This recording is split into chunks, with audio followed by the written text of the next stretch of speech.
Hey guys, how are you all? Welcome back to my channel. If you enjoy, then please like, share and do comments. Naruto let out a low groan of pain as he slowly rose up from the ground. Oh man, what hit me?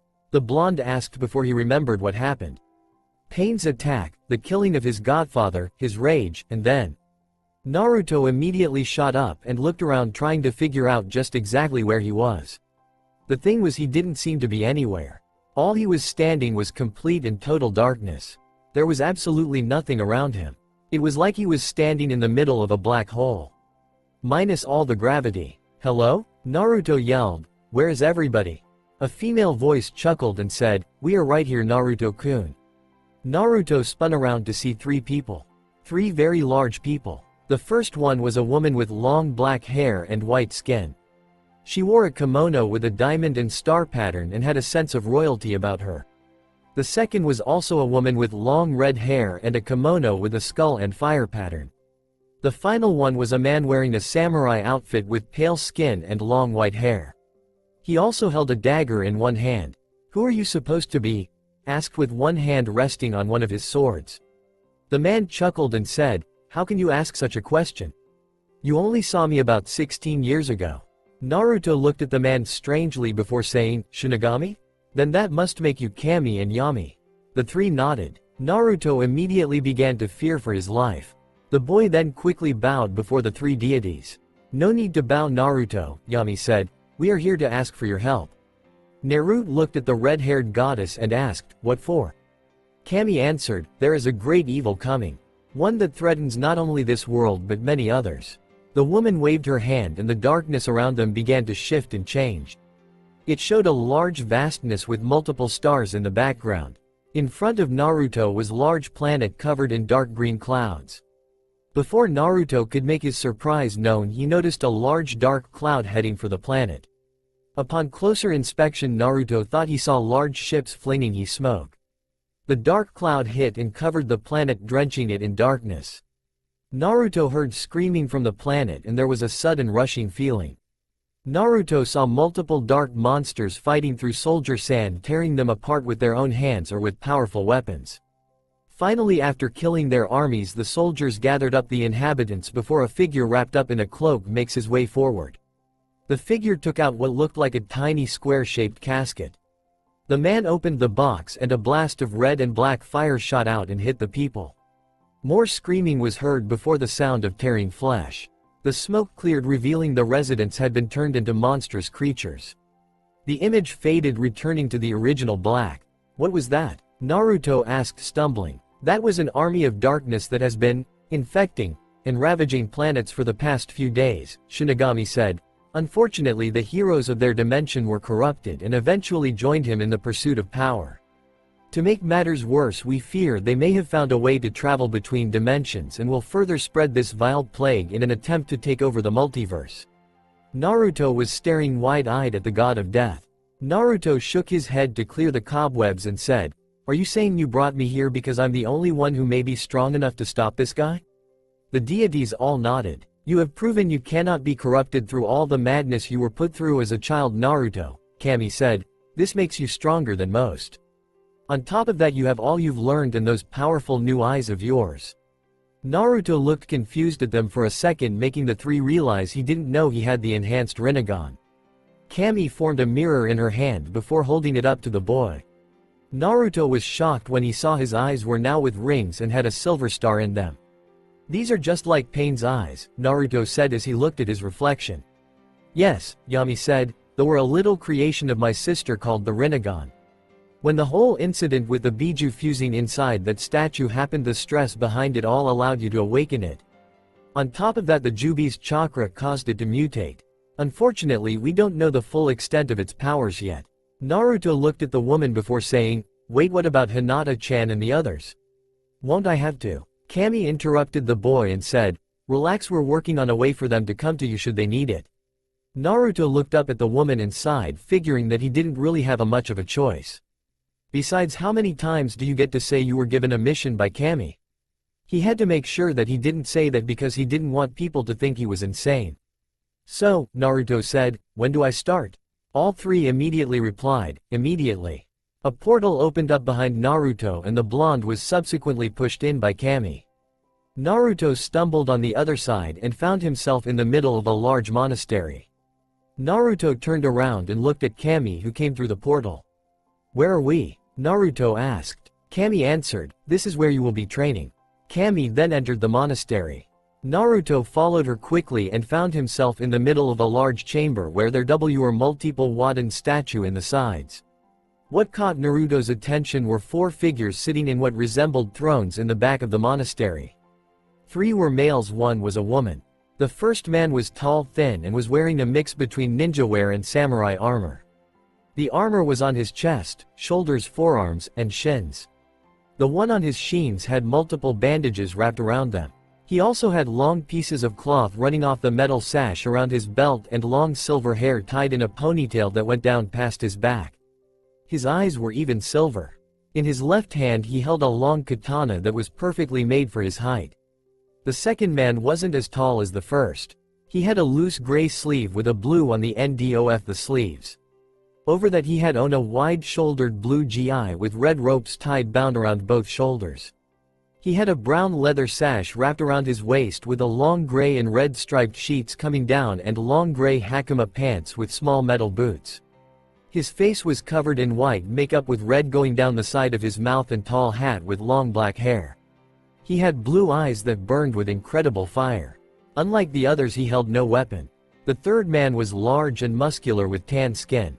He had on a black and gold gi with no sleeves over a red mesh shirt and bandages wrapped around his whole arms, his neck, and his lower legs. On his feet he had on old-style socks with old-style wooden sandals. He also had large gold balls in the shape of a belt wrapped around his waist. He had no hair on his head and had gold makeup running up his face. His eyes were yellow and portrayed no emotion. In one hand he held a large gold kunai. The only woman of the group was tall and slightly slender. She wore a green long gi that had a long tail in the back tied by a red sash with a red rope in a bow on the back. She had shoulder tied to her gi with brown rope.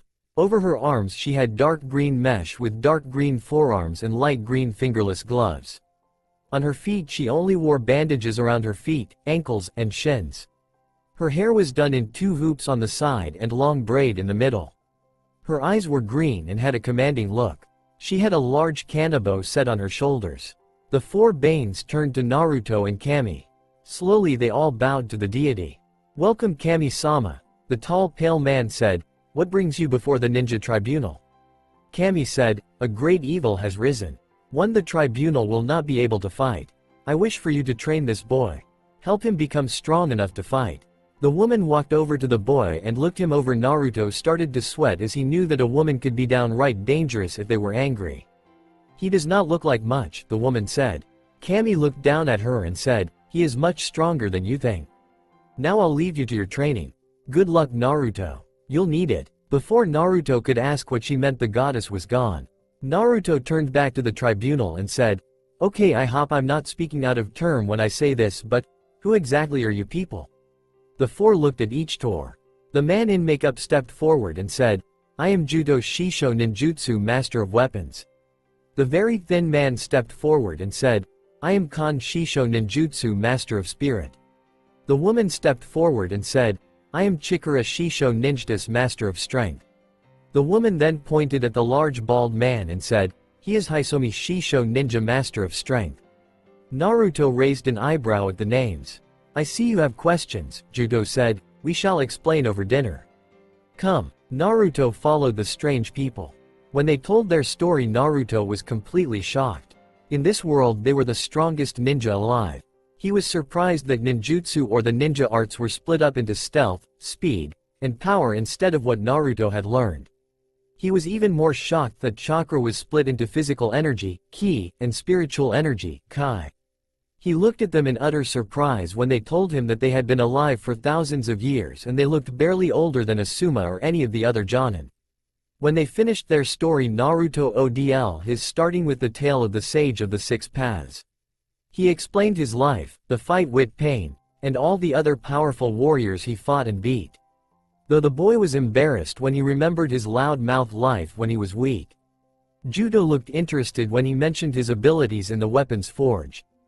Juto was especially interested in the way Naruto's ninja world worked. So this chakra, Khan said, is a mix of physical and spiritual energy that courses through all things in your world and can be aligned with a certain element or more than one.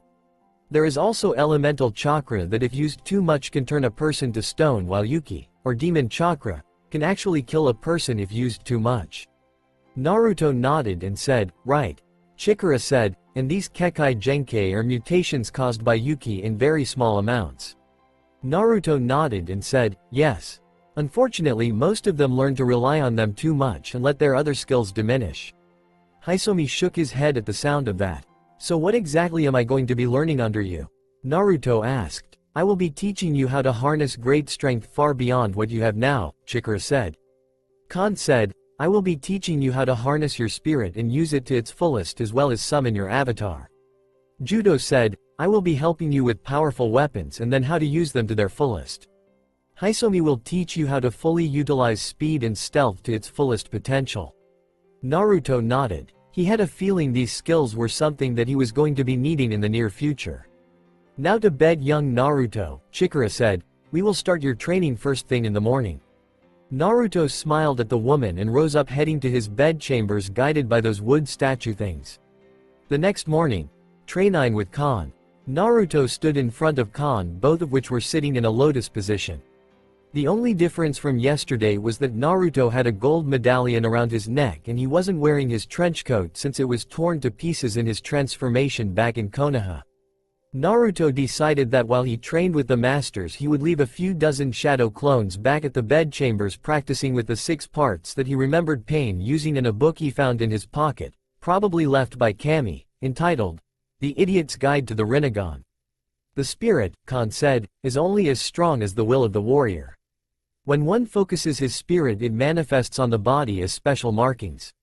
When you gain access to your spirit your body becomes much stronger, capable to taking more damage and attacking much more fiercely.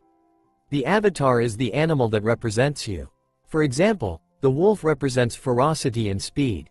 Of all the avatars the dragon is the most powerful, representing incredible strength and will. Naruto was listening with rapt attention. We shall start with simply summoning your spiritual energy. Reach deep inside yourself and focus. Naruto placed his hands in a ram sign and closed his eyes. Naruto sat like that for about 10 minutes. Khan got up after that time when he thought that Naruto had actually fallen asleep. Finally the boy started to glow a dark color. Pure white gold-edged markings shined on the boy's body. Khan looked shocked as Naruto shined. The glow and markings receded before Naruto opened his eyes. That was interesting, Naruto said. Did it work? Khan nodded and said, very good my student. Now we shall focus on how long you are able to hold that energy. Should you lose that focus in the middle of combat the results could be deadly. Naruto nodded and got right back to focusing. Noon. Training with Chikara. Chikara and Naruto stood on top of a large mountain staring each other down. Strength does not solely rely on the size of one's muscles, Chikara said. Most people find strength through augmentations and artificial ways. I shall teach you how to harness true strength. A green glow came over the woman. Focus Yuru Kai and harness its power, Chikara said. Focus it into one point and upon impact release. The woman then proceeded to slam her fist into a boulder, smashing it into dust with one blow. Naruto's jaw hit the ground when he saw that. Whoa, the blonde thought. Grandma Tsunade has got nothing on this girl. I wonder if she can do that to a mountain? Chikara motioned for Naruto to come over to her and pointed at a rock. Do what I just did, the girl said. Naruto focused his Kai and felt power flow through him. The boy cocked back an arm and unleashed a brutal right hook that smashed the rock into pieces. You are a fast learner, Uzumaki-san, Chikara said with a slight smile. Now try it with these. She snapped her fingers and 4 large golems made entirely out of rock rose up from the ground. Crush him, the woman yelled as the 4 monsters glared down balefully at Naruto. Crud, Naruto thought. Afternoon. Training with Juto. Naruto looked at Juto as they stood with a large chamber. As you know Naruto, Juto said, a weapon is more than just a tool. It is an extension of the body. You know Yuru swords, though all the time you have worked with them. I shall show you how we came across our weapons. The man snapped his fingers and a large dragon's head rose from the ground that then opened its mouth, revealing a large amount of flames. "That is one of the coolest things I have ever seen," Naruto said with a shocked look on his face. "This is the Dragon Forge," the master of weapons said. "Those worthy will receive gifts from the flames. The unworthy will be burned by the inferno." Naruto gulped loudly. Naruto slowly approached the roaring fire. As soon as Naruto was close enough to the flames, they burst forward, engulfing Naruto. Juto gained a shocked look before a grin took his face. When the flames resided, it revealed Naruto with 3 different weapons. One was a large chakram that more resembled a fire wheel with large spikes coming off the edges, and looked like it was large enough to cut a fully grown man horizontally in half. The second was a long black scythe with a jagged silver blade and the kanji for moon on the front of the blade, while the back had the kanji for sun with the kanji for earth, water, fire, lightning, and wind going up the shaft. The third was a large staff. The staff stood about as tall as Naruto was, with large spiked iron balls on the ends with a chain connecting the two. The lunar staff only made of wood and steel from the Ninja Gaiden series. "Very interesting," the weapons master said. "I have NTO yet seen the forge give more than one weapon to someone." Naruto looked at his new weapons intently. He then asked, "So, are we going to practice with these or not?" Evening. Training with Isom. The moon was high in the sky and lit up the deep canyon that Naruto now stood in front of. There was a long, rather rickety-looking bridge. Naruto looked around for his teacher, but couldn't find the man anywhere. The boy turned to leave when he ran right into the man, making him cry out in shock. "You know that is a good way to kill somebody," Naruto yelled as his heart rate went back to normal. Isom said nothing and pointed at the bridge. Naruto looked at it and asked, "You want me to cross the bridge?" Naruto turned to face his teacher to find him gone. Naruto spun around and saw Isom standing on the other side of the bridge. Naruto blinked before rubbing his eyes to make sure that he wasn't seeing things, only for Isom to appear in front of him yet again. Naruto tried to get his heart back under control again and yelled, "Don't do that. What are you trying to do, make me have a heart attack?" Isom pointed at the bridge. Naruto sighed before he made his way to the bridge. Naruto focused his Kai and the white and gold markings returned. The blonde then started to make his way across the bridge and slowly started walking, knowing that he probably wasn't fast as Isom was. About a quarter of the way across the bridge, Naruto's focus lapsed and a board on the bridge creaked unrealistically loudly. A loud roar came from down below and a large serpentine dragon shot up through thick mist that covered the bottom of the canyon. Naruto cried out and thought he was about to get eaten when Isom appeared in front of him and held out a hand to the dragon. The man bowed, followed by the dragon bowing its head. The dragon then returned to the canyon below. "Whoa," Naruto said, looking at his silent teacher. "Same time tomorrow?" Over the next 3 months, Naruto trained with the Ninja Tribunal. Khan was happy when Naruto quickly grew to where he could hold his spiritual energy for a long time thanks to his incredible chakra reserves. Eventually, Naruto learned how to control his spiritual power to where he could actually fire blasts from his hands and eyes. Something that took him quite some time to do. Eventually, Naruto also learned how to form his avatar, which was a dragon like the other members of the tribunal. Chikara practically beat her lessons into the young blonde's head. By the time the 3 months had passed, Naruto felt like he was able to physically beat Tsunade in an arm wrestling match. Or at least get in one with her and not wind up with his arm shattered. Despite this, Naruto couldn't stand a fist fight with Chikara since she was a hell of a lot stronger than the Slug Sage. Juto turned out to be quite the weapons master as he taught him how to fully utilize his new weapons. Naruto also managed to convince the man to teach him some impressive new Nitoryu and Itoryu sword moves if he proved intel on the Snotoryu path, since, surprisingly, the weapons master had never heard of it. It took a long time for Naruto to get used to Isomi's method of training since patience really wasn't the boy's strong point. It took a while, but Naruto finally managed to get across the bridge without pissing off the dragon that slept underneath. After that, it was downright speed lessons. For Naruto, that was much easier and he was quickly able to run side by side with Isom. While Naruto was training, his shadow clones were practicing with their new enhanced Rinnegan, which Naruto now called the Astral Rinnegan. While it kept all the powers of the original Rinnegan, it also had some new powers. One of which was the Flames of Agni, an ancient fire god. These flames burned hotter than the Amaterasu used by the Sharingan. They also had the powers of the Dojutsu that descended from the Rinnegan, being the Byakugan's 360-degree vision with no blind spot and the Sharingan's ability to predict the future. Naruto had a feeling that there were more powers, but he decided to leave that alone for a while. While they were practicing, Kami sent a messenger in shape of a hawk who dropped off a summoning scroll for Naruto as well as the Uzumaki clan scrolls that had jutsu that Naruto had yet to learn. It also had a summon scroll for the Holly Wolves, Amaterasu's clan. Naruto decided to put off on signing it until his training was done. Finally, after 3 months, Kami came back. "Hello Naruto-kun," the goddess said, "are you ready to go on?" Naruto nodded and hefted a bag that had his new weapons in it and had his swords on his waist. "Before we go," the woman said, "I think it might be good for a change of wardrobe. Most people won't like seeing a boy hefting weapons around in some dimensions." Naruto thought for a second and understood, since some people would probably get nervous when you see a boy carrying swords. Kami snapped her fingers and a cloud of white smoke covered our blonde hero. When it cleared, everyone got an eyeful of Naruto's new attire. Naruto now had on a black shirt under a leather jacket that had the kanji for 6 paths on the back. Naruto's arms had on special gauntlets that had 3 kanji symbols on each. His pants were replaced with lone cargo pants and a pair of boots. Naruto's smirk didn't fade as he moved his arms around before throwing out a kick like he would if he was fighting. There was also a silver ring with a red crystal in it. He boy smirked to himself and said, "Thank you Kami-sama." Naruto took weapons he had in his bag out and sealed them away in his right gauntlet, while the 3 swords he originally had were sealed into his left one. "From what I understand, there are certain dimensions the army is targeting where there are powerful individuals," Kami said. "Your ring is capable of honing in on the dark energy that they use. Once the force there is extinguished, your ring will allow you to go to the next one." Naruto glanced down at the piece of jewelry and said, "Cool.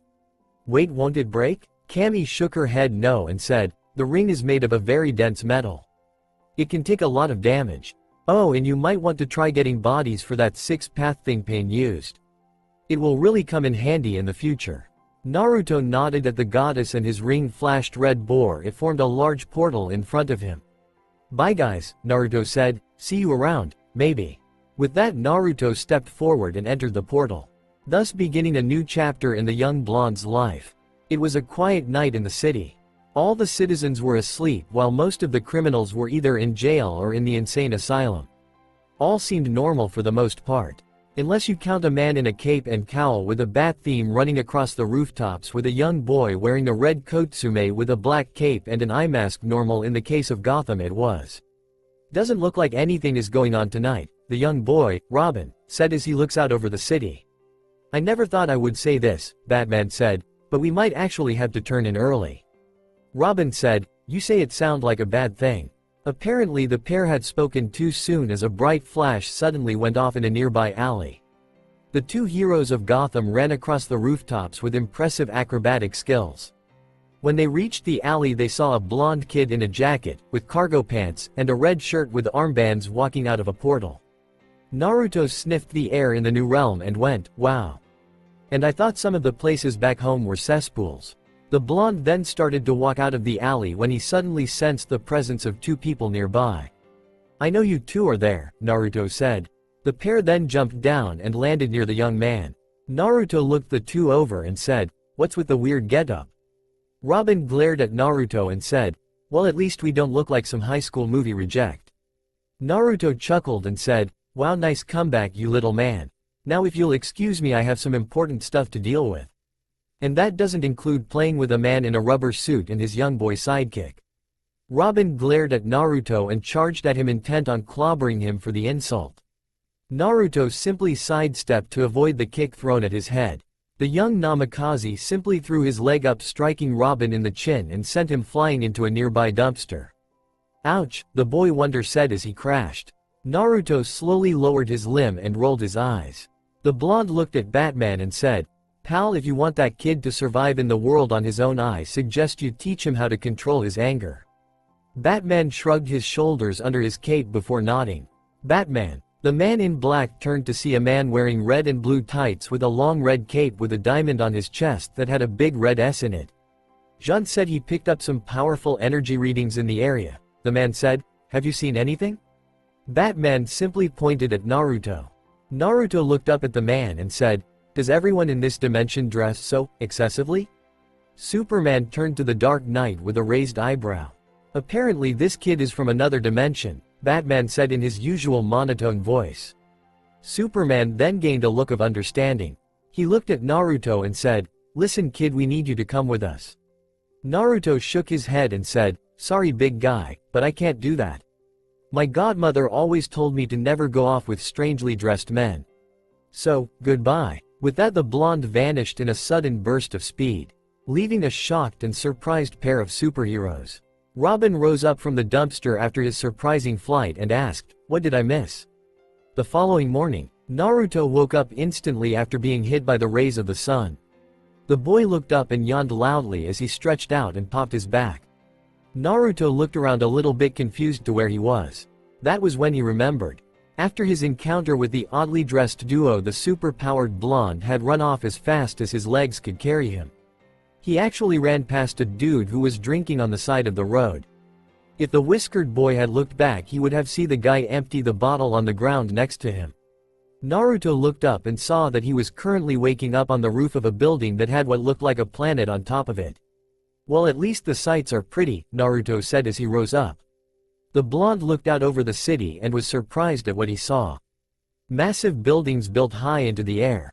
People walking around all over the streets and metal contraptions that resembled carriages going around the streets, only they weren't being drawn by anything. The blonde was then drawn to a loud noise overhead. He looked up and saw another machine flying through the air, leaving a trail of smoke behind it. "Whoa," Naruto said in awe. "Machinery is much more advanced here than it is back on my world."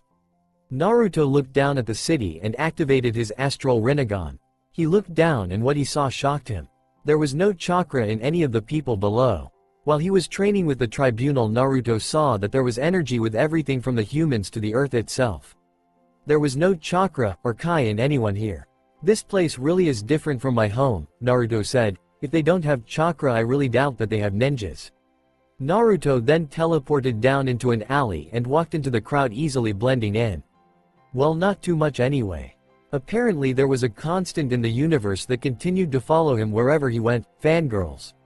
Naruto saw that when he passed a high school, he heard a lot of girls giggling. He glanced over his shoulder and saw a pair of girls looking at him with slight blushes. When they found out they were caught, they just waved and Naruto returned the gesture. Apparently the fangirls in this dimension are much reserved compared to the ones in his home dimension, which was good since he didn't have to look over his shoulder every 20 minutes. It was around lunchtime and Naruto had been exploring the city. He was trying not to let his geek show when he saw a few of the more advanced things in the city. He was then brought out of his musings when he heard a loud explosion and the sound of screaming. Naruto actually ran towards the fight and saw something that actually shocked him. The big guy from the night before, the one with the S on his chest, was fighting off 4 women. The first was a woman wearing a completely black bodysuit that clung to her like a second skin, with a white line going up her body with circles around her breasts. She had what looked like bandages wrapped around her head, going around her nose, chin and forehead, as well as a vertical strand going up her scalp. What you could see on her face were her blue eyes, black lips, and long black hair.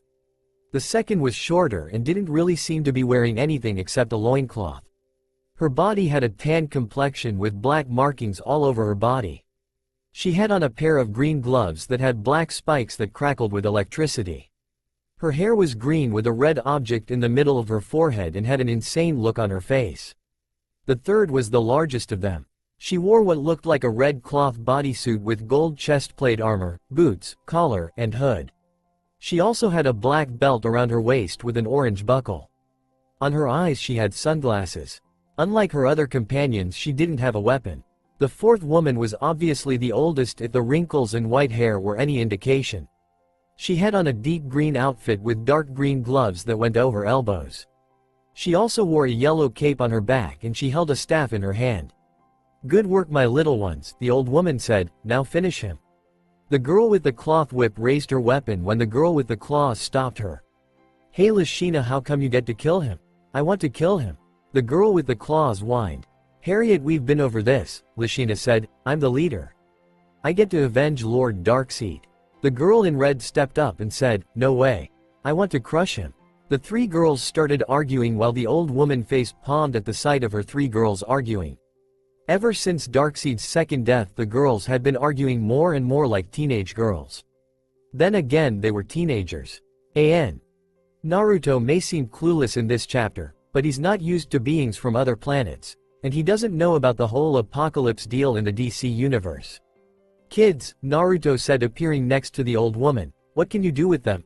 The old woman sighed and said, sometimes I wonder that myself.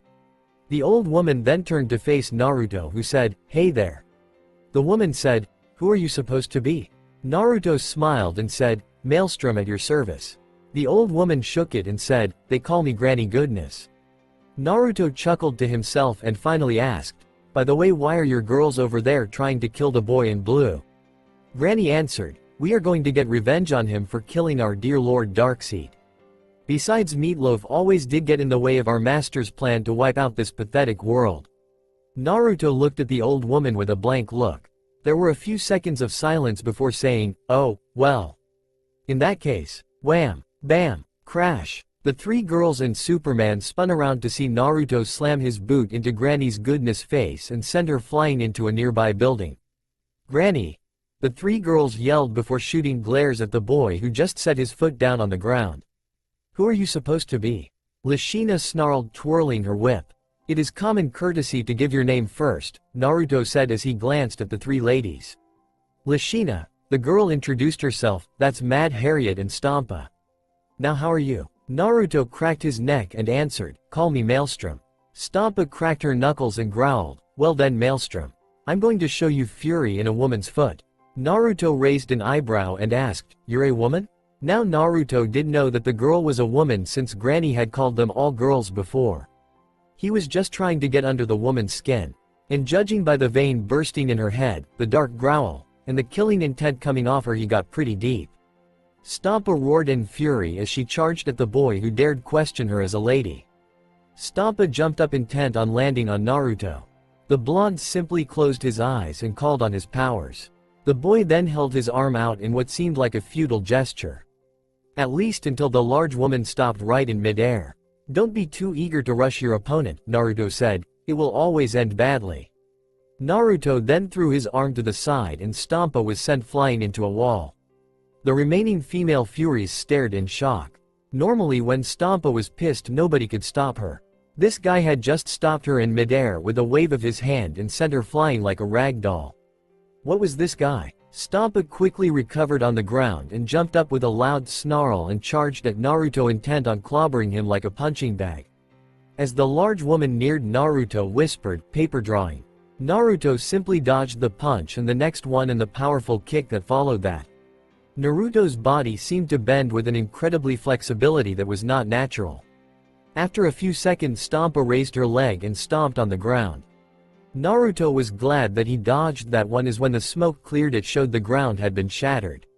Naruto whispered, release. Naruto jumped over the woman and kicked out a leg, growling, storm leg.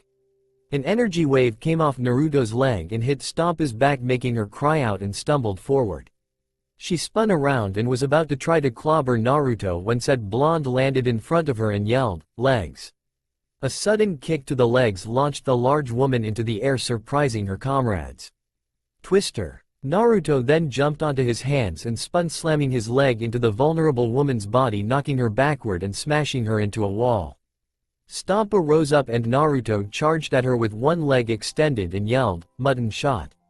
The impact of Naruto's boot into the woman's chest with a resounding crack as she was sent flying through the wall and smashed into the ground unconscious. Naruto twisted his ankle, making a loud popping sound, and said, man, and I thought I had tough skin. Naruto was then aware of someone coming at him. Naruto ducked just in time to avoid getting his head pierced by a trio of spikes.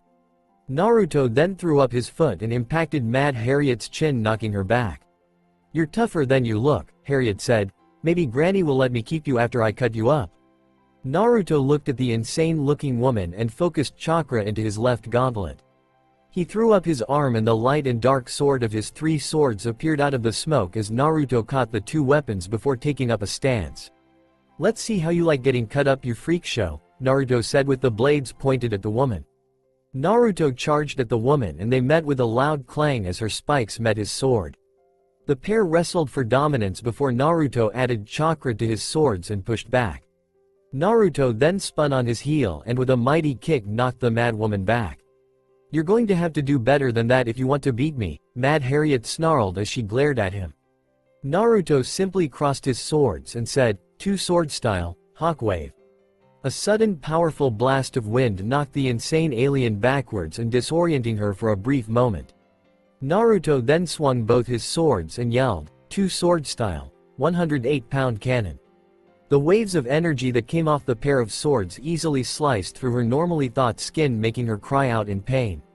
Naruto grinned to himself before turning to Lashina and said, "Are you really going to try and fight me, little woman?" Lashina drew back her whip and threw it out. Naruto simply dodged the attack before threw up his leg and growled, "Storm leg, victorious bird." The energy blade that shot off formed a bird. Lashina was smart enough to dodge the attack with easily sliced through the nearby building. Lashina threw out the other end of her whip more quickly than before. Naruto dodged one strike, but then had another end wrapped around his arm. The blonde cried out in pain as volts of electricity were sent through him. Lashina smirked as she seemed to be winning the fight, but her smirk turned to a shocked look when the blonde actually glared at her and pulled on his leg and ripped the girl from her spot. Naruto jumped up in the air and brought his heel down on the woman's head, knocking her to the ground. By that time Granny Goodness and the other Furies had gotten up from the ground and were staring in shock. They had just been taken down easily by some little kid. This was insane. "Girls," Granny said, "I believe now would be a good time to leave. We may have overstayed our welcome." Naruto glared at the woman as they started to leave and said, "Hey Grandma. If I catch you or your girls in this town again, I'll drive these straight through that head of yours." Granny looked at the boy and knew almost instantly that he wasn't bluffing. Granny took a square device of her belt and pressed a button. A sound like thunder reached Naruto's ears and the 4 women walked into the portal before it closed. "You okay, big guy?" Naruto asked as he held out a hand to Superman. "I'm fine," Superman said, "You're that kid from before. Where did you learn to fight like that? I don't think I've ever seen fighting like that before." Naruto crossed his arms and said, "The fighting styles belong to my family. Well, 2 of them do. The 3rd style I used belonged to my sister." Superman looked at the boy with a raised eyebrow before saying, "Listen kid, I need you to come with me so I can ask you a few questions." Naruto rolled his eyes and was about to say something when he realized that he wasn't where he was before. He looked around to see he was in the middle of a high-tech building with a bunch of rather strangely dressed people. He looked out a nearby window to see what resembled night. At least he thought it was until he saw what looked like a large planet. "Well, there goes the idea of not going with you, big man." "So where am I?" A new voice said, "The Watchtower. Home base of the Justice League." Naruto spun around to see a dark-skinned man with bald head and beard wearing a black and green jumpsuit that had a lantern on the chest and a glowing green ring on one hand. "Call me Green Lantern," the man said as he floated down. "Now will somebody tell me what the heck is going here?" Naruto asked, "And what is with all the people with superpowers anyway?" GL floated down to the blonde and said, "You clearly aren't normal here from what Batman and Superman told me. Come on, we'll have to have a talk about that." Naruto was then led to what resembled a conference room. Inside were some pretty strange characters. One of which was man dressed in black with the bat theme from the night before. The others included a man with green skin wearing a blue cape and shorts with a red X made from straps, a man in a red bodysuit with lightning bolts on the sides of his head, his chest, his gloves, and boots, a woman with red hair and wings carrying a mace, and a black-haired woman wearing what looked like a one-piece swimsuit with a star and stripes pattern with silver armbands and a lasso. "This is odd," Naruto said. "Hey Boy Scout," the man in red said, "who is the kid?" Superman said, "That's what I'm trying to figure out. Jean, do you remember those dimension rift signals you were getting last night?" He was the one that came out of the portal. The group now stared at the boy. "Okay, I have no idea what is going on here," Naruto said. "So who are you people and what the hell is going on, because I hate being left out of the loop." After some quick introductions, Naruto was basically floored. He had a feeling that some dimensions would be different, but as he never expected. Aliens, super soldiers, monsters. The only thing missing was a vicious beast formed by some crazy radiation. "Well, we told you our story, kid," GL said, "now tell us yours." Naruto sighed and told his story from the absolute beginning. Needless to say, a good portion of them were horrified at what the kid was saying. The way his life went, Hawk Girl, the one with the wings, was ready to go to Naruto's dimension and show what it felt like to have a medium-sized mace slammed where the sun doesn't shine. They were surprised at some of the things from Naruto's world, such as the super powerful ninja and powerful techniques and fighting styles. Even the summon animals sounded cool. Though some were pretty shocked that kids at the age of 6 were being trained how to fight and kill. It was almost barbaric. Finally, Naruto finished his tale after his defeat of Pain and his job by the gods. When the boy finished speaking, the group was looking at one another with contemplative looks. Now, while the stuff he was speaking about was pretty crazy, but if he was as powerful as they say he was, then things would be crazy.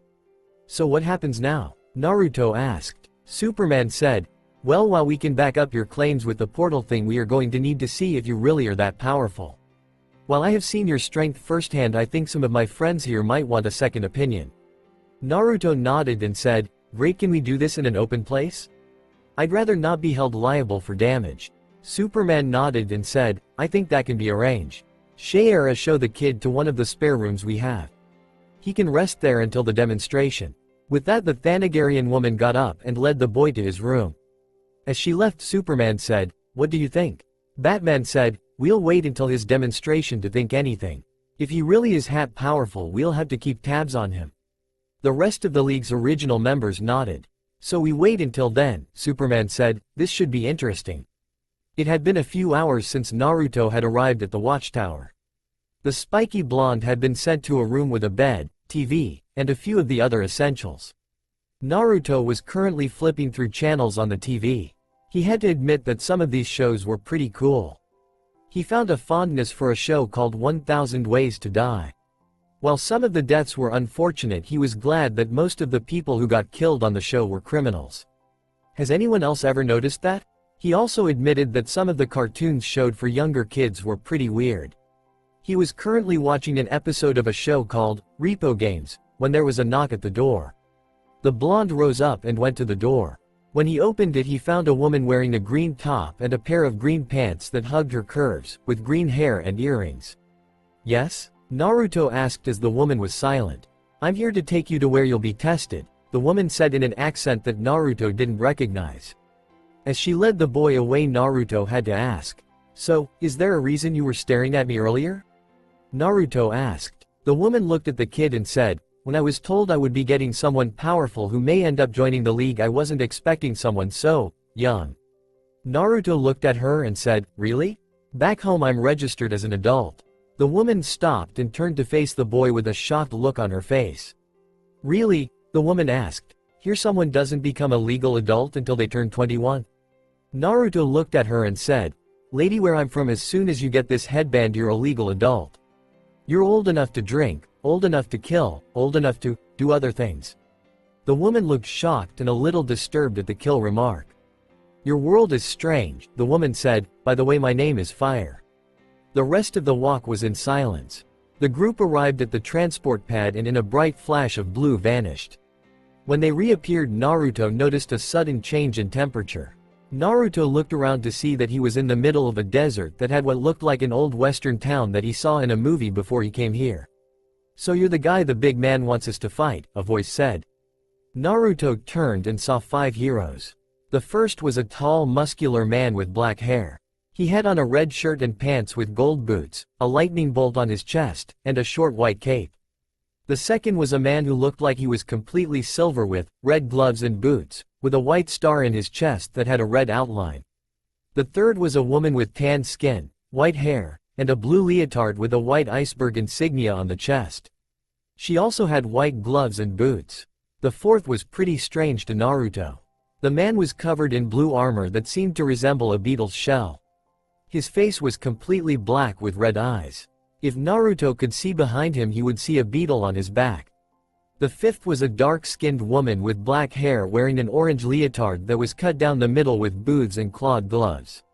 Around her neck was a necklace that had a tiger head in the middle with fangs going through it. The sixth was a blonde man with a blue and gold theme outfit with a gold visor over his eyes. I can't believe that we're fighting a kid, the white-haired girl. The man in gold said, at least this will be an easy fight. Naruto glared at the man since he was pretty much saying that he was weak. Naruto had to resist the urge to shout and yell at the man. Are we going to start this or not? Naruto asked, by the way? Is there any chance I could know the names of the people I'm fighting? The man in gold said, I am the great Booster Gold. The guy in red is Captain Marvel, the ice girl is Ice, the silver guy is Captain Atom, the armored guy is Blue Beetle, and the girl with the necklace is Vixen. You've already met Fire. Naruto looked at the green-haired woman and said, I have to fight you too, don't I? The woman nodded. Naruto sighed and said, okay, let's get this over with. While they were facing each other, a drone was watching from above. At the watchtower, the 7 founding members of the League watched the screen in front of them with interest. Flash turned to Batman and asked, can you tell me why we put Booster in there? Batman said, this could be good for Booster. If he fights Naruto and he's as strong as he says, it might help Booster get over his ego. Flash said, and you want to get back at him for when he hit on Wonder Woman. Flash was then smacked over the back of the head by Batman. Of course, if you noticed, you would have seen him send a glance towards the warrior princess. Flash rubbed the back of his head before taking out a carton of popcorn and a bottle of Pepsi.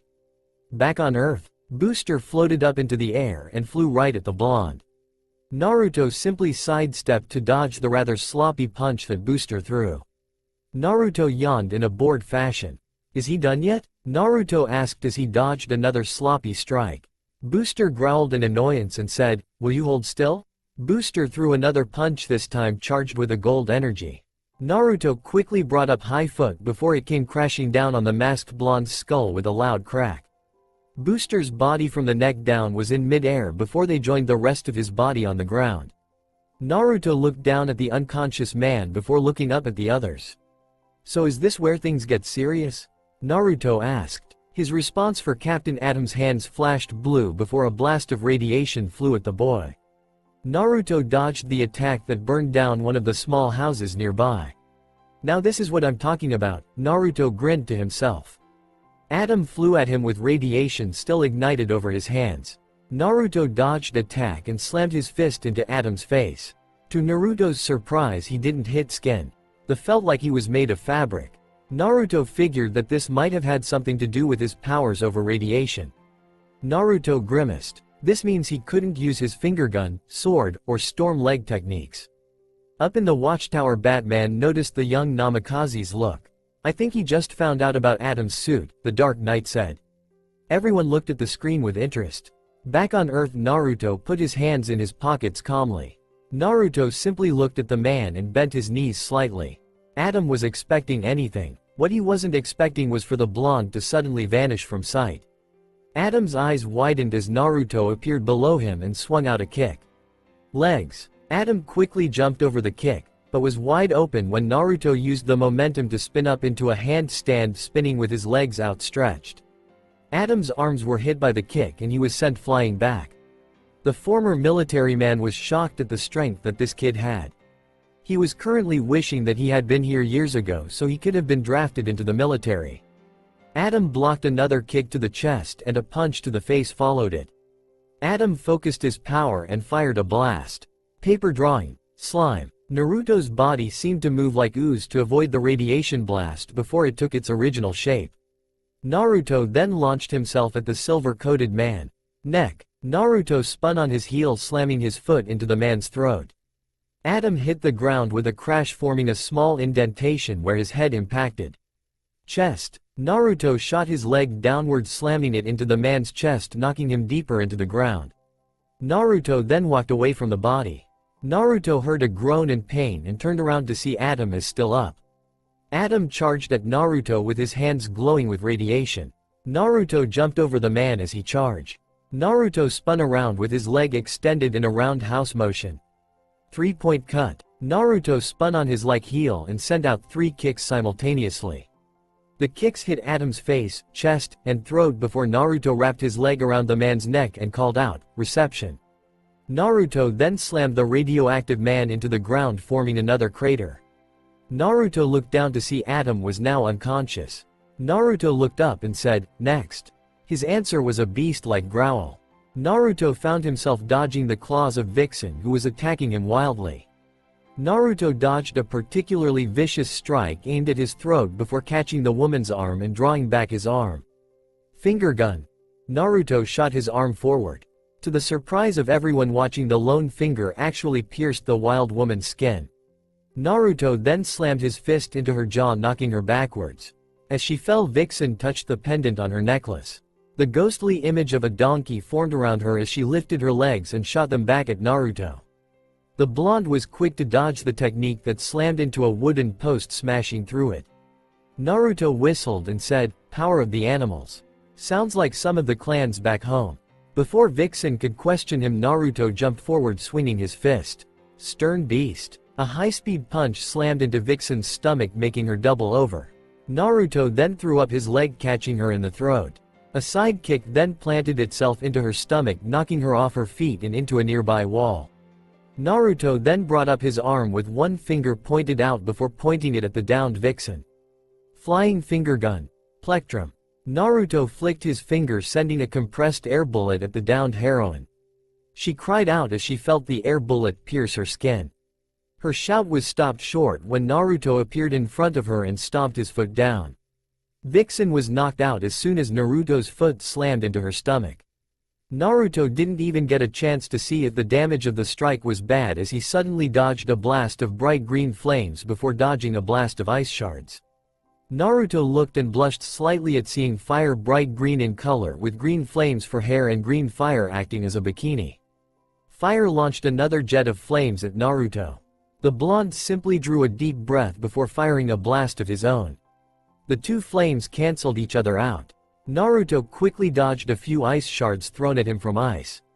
Ice formed a really big ice glacier above them and threw it like a softball at the whiskered blonde. Naruto jumped up in the air and all three of his swords appeared in his hands and teeth. Three-sword style. Great Buddha cut. A few swings later, the boulder was in pieces. With his swords still in his hands, Naruto drew back his leg and called out, "Jenga cannon." Naruto's legs slammed into the large chunks of ice in the air, sending them flying back at ice and fire. Fire's intense body heat caused the chunks to melt before hitting her. Ice, however, couldn't keep up with all the moves and wound up getting hit the reflected ice attack. The ice-themed woman hit the ground with a loud crash. A look of fury covered Fire's face as she turned to Naruto with her hands blazing more than they were already. Naruto quickly put his swords back in their seals before charging at the angered pyromancer. Naruto slammed his foot into Fire's stomach. Both the user and the victim cried out in pain. Naruto jumped back and groaned in pain as he felt his foot be encompassed in an insane heat. Fire clutched her stomach in pain from the impact. Naruto mentally yelled, "Of course that burns, she has fire powers for Kami's sake. Okay, burns healing already. Okay, looks like I may need to cool her off a bit." Naruto quickly went through a few hand signs before calling out his technique. Water style. Water dragon jutsu. The water around him focused into a large flood. The water formed a dragon that roared at Fire and shot at her with incredible speed. Thinking quickly, Fire launched a stream of flames that quickly evaporated the water. The wall of steam that shot up obscured her vision. When her vision cleared, Naruto shot right at her with one leg covered in flames and radiating intense heat. Devil leg. Fried assortment. Naruto shot up and threw three simultaneous kicks that connected to Fire's body. Her fire powers kept the flames from hurting her, but the impact was powerful. The woman was sent flying and crashed into one of the buildings of the fake town. Naruto didn't have time to celebrate as he had to dodge a suddenly blast of lasers. Naruto looked behind him to see Blue Beetle, who now had cannons for arms. Naruto dodged a few more blasts before Beetle flew at him with incredible speed. Iron Mass. Jutsuya. Beetle slammed his fist into Naruto's stomach. Naruto grunted in pain. At that moment, the force behind the blow was sent flying back at Beetle. The armored teenager was sent backwards and stumbled in pain. Beetle growled before his body actually seemed to bulk up. Beetle charged again, throwing a punch that was no doubt a lot stronger than before. Naruto braced himself and said, Iron mass, strong. Naruto grunted in pain before he was sent flying and crashed into a wall. That was one of the strongest Iron Mass moves, Naruto thought. I have got to figure out what that armor is. Naruto shot forward again, focusing his power. Naruto growled, Iron Mass style. Important wolf step. Beetle doubled over when the boy's arm impacted his stomach. The pain made his muscles to deflate, bringing him back to his original form. Iron Mass style. Devil Heaven Wolf. Naruto back-flipped and sent a hardened kick into the armored hero's chin, sending him flying upwards. Naruto focused a bit of gravity power into his legs and whispered, Moonstep. Naruto stomped the ground and was launched into the air at an incredible speed. Naruto let out a cry of excitement as he went high up than Beetle. Naruto then drove down towards the dazed Beetle. Naruto tucked in his legs and called out his attack. Storm Leg. Confusion. Naruto sent out a flurry of energy blades. Beetle cried out in pain as the blades actually cut through his armor and his skin. They weren't deep enough to kill him, but they would hurt like hell for a while. Beetle then fell to the ground and crashed, forming a huge crater. Naruto landed on the ground with a crash. Naruto then turned to face Captain Marvel. My guess is you're the guy to beat here, Naruto said. Marvel nodded before lightning focused in his hand. Naruto dodged the attack before kicking, sending an energy blade at him. Marvel dodged the attack before vanishing in a sudden burst of speed. Naruto was caught completely off guard as Marvel's fist slammed him in the face. Naruto caught himself before getting hit in the face again. Naruto growled, getting annoyed with the man. Naruto focused his hearing and heard rapid footsteps heading his way. Naruto smirked before he whispered, Shave. Naruto vanished in a blur of speed just as Marvel was about to slam a fist into his midsection. Marvel looked around a little bit confused. He looked around until he heard Naruto's voice. Shave. Razor. A zigzag dust trail appeared in the dirt before Marvel was hit into the stomach and doubled over from the impact. How strong is this kid? Marvel thought. Naruto then actually started cartwheeling over to the man until he was right under his chin. Mixed vegetable shot. Naruto used both hands to launch himself upwards and slam both of his legs into Marvel's chin, knocking him off his feet and sending him sprawling across the ground. Marvel jumped up immediately just in time to see Naruto running toward him before unleashing a sidekick. Mutton shot. The impact made Marvel cry out in pain. Marvel then vanished in a burst of speed before wrapping his arms around Naruto in a tight bear hug. As Naruto struggled to get out, the man called out, Shazam! A bolt of lightning shot down from the sky and struck Naruto. The blonde cried out in pain and fell to the ground with a groan of pain. The front of his shirt and jacket had been burned from the lightning and he now had a huge burn mark on his chest. Marvel started to walk away, but he stopped when he heard a low snarl. He turned around just in time to see Naruto rise up. Naruto glared at the man with poison-tipped white-hot dagger as his astral Rinnegan burning in his eyes. Naruto pushed both hands forward and growled, Gravity Crash. Gravity suddenly increased to an incredible level as Marvel suddenly crashed to the ground, forming a huge crater. Naruto then pushed his hands forward, causing the same process to repeat until Marvel was lying in a very deep and very wide crater. Naruto breathed in relief. Naruto then succumbed to being struck by magical lightning and all the exertion he had used. He promptly collapsed to the ground and joined the others in the realm of sleep. Later in the Watchtower's conference room, Naruto and the League members he fought were currently in the medical wing being treated for their wounds. While they were being treated, the original 7 members of the League were talking to see if they should recruit Naruto. The kid is definitely a powerhouse, Superman said. I haven't seen anyone fight like that for quite some times. Lantern nodded and said, the kid has skills, but he still has a bit of a temper. That might be a problem in the future. Jean said, despite that he has shown great maturity and he has shown an ability to assess situations quickly, as you saw with how he handled himself. Wonder Woman said, he certainly does know how to handle himself in combat. I would like to know how he does some of the fighting styles. I've never seen a way of combat like that before, and I have seen most of them. Batman said, I might be able to explain a few things about how he managed to pull some of his techniques. Batman hit a few keys on a console and an image of Naruto appeared on the screen. This is for one of those moves he calls Shave. Batman hit a key and the image slowed down. They saw Naruto's leg speed up significantly as it kicked the ground multiple times in a second. Flash would have made a joke, but he couldn't think of one. Batman changed the picture to an image of Naruto fighting fire. It showed him performing the water jutsu. It showed Naruto's body emitting some kind of power that collected the water in the air and ground, forming the dragon. The image changed to Naruto started up his devil leg move. The League was shocked when they saw Naruto spin on his heel like a twister. The friction heated up Naruto's foot to the point where it was glowing red. The image then changed to where Naruto was facing Captain Marvel. It showed the power Naruto used to call on the forces of gravity and used them to crush Marvel. "Let's see," Flash said, listing on his fingers: super strength and speed, elemental manipulation, gravity manipulation, sword techniques, insane fighting styles, and who knows what else. "I'd say we get this guy before some mind-controlling crazy gets their hands on him." Everyone had to agree on that. If someone like the Mad Hatter or Gorilla Grodd, if he is still alive, managed to control Naruto's mind, then they were in some deep trouble. Superman was about to say something when the comm went off. Superman walked over to the console and asked, "Yes?" On the other end a voice said, "Superman, it involves the young boy that fought against your selected League members." Superman said, "Don't tell me that Marvel's lightning move killed him, did it?" The woman on the other end said, "No sir. He's already up." At that moment Naruto's voice on the other end of the line was heard as he asked, "Has anyone seen my pants?" Superman closed the link and vanished in a blur of speed as he found himself in the medical bay. Sure enough, Naruto was standing up putting on his pants. "You're up already?" Superman asked with shock in his voice as the other members got to him. "I'm called a stamina freak back home," Naruto said. "On top of that, I'm able to heal pretty quickly. Though I do wish some of the nurses hadn't been so touchy when examining my chest burn."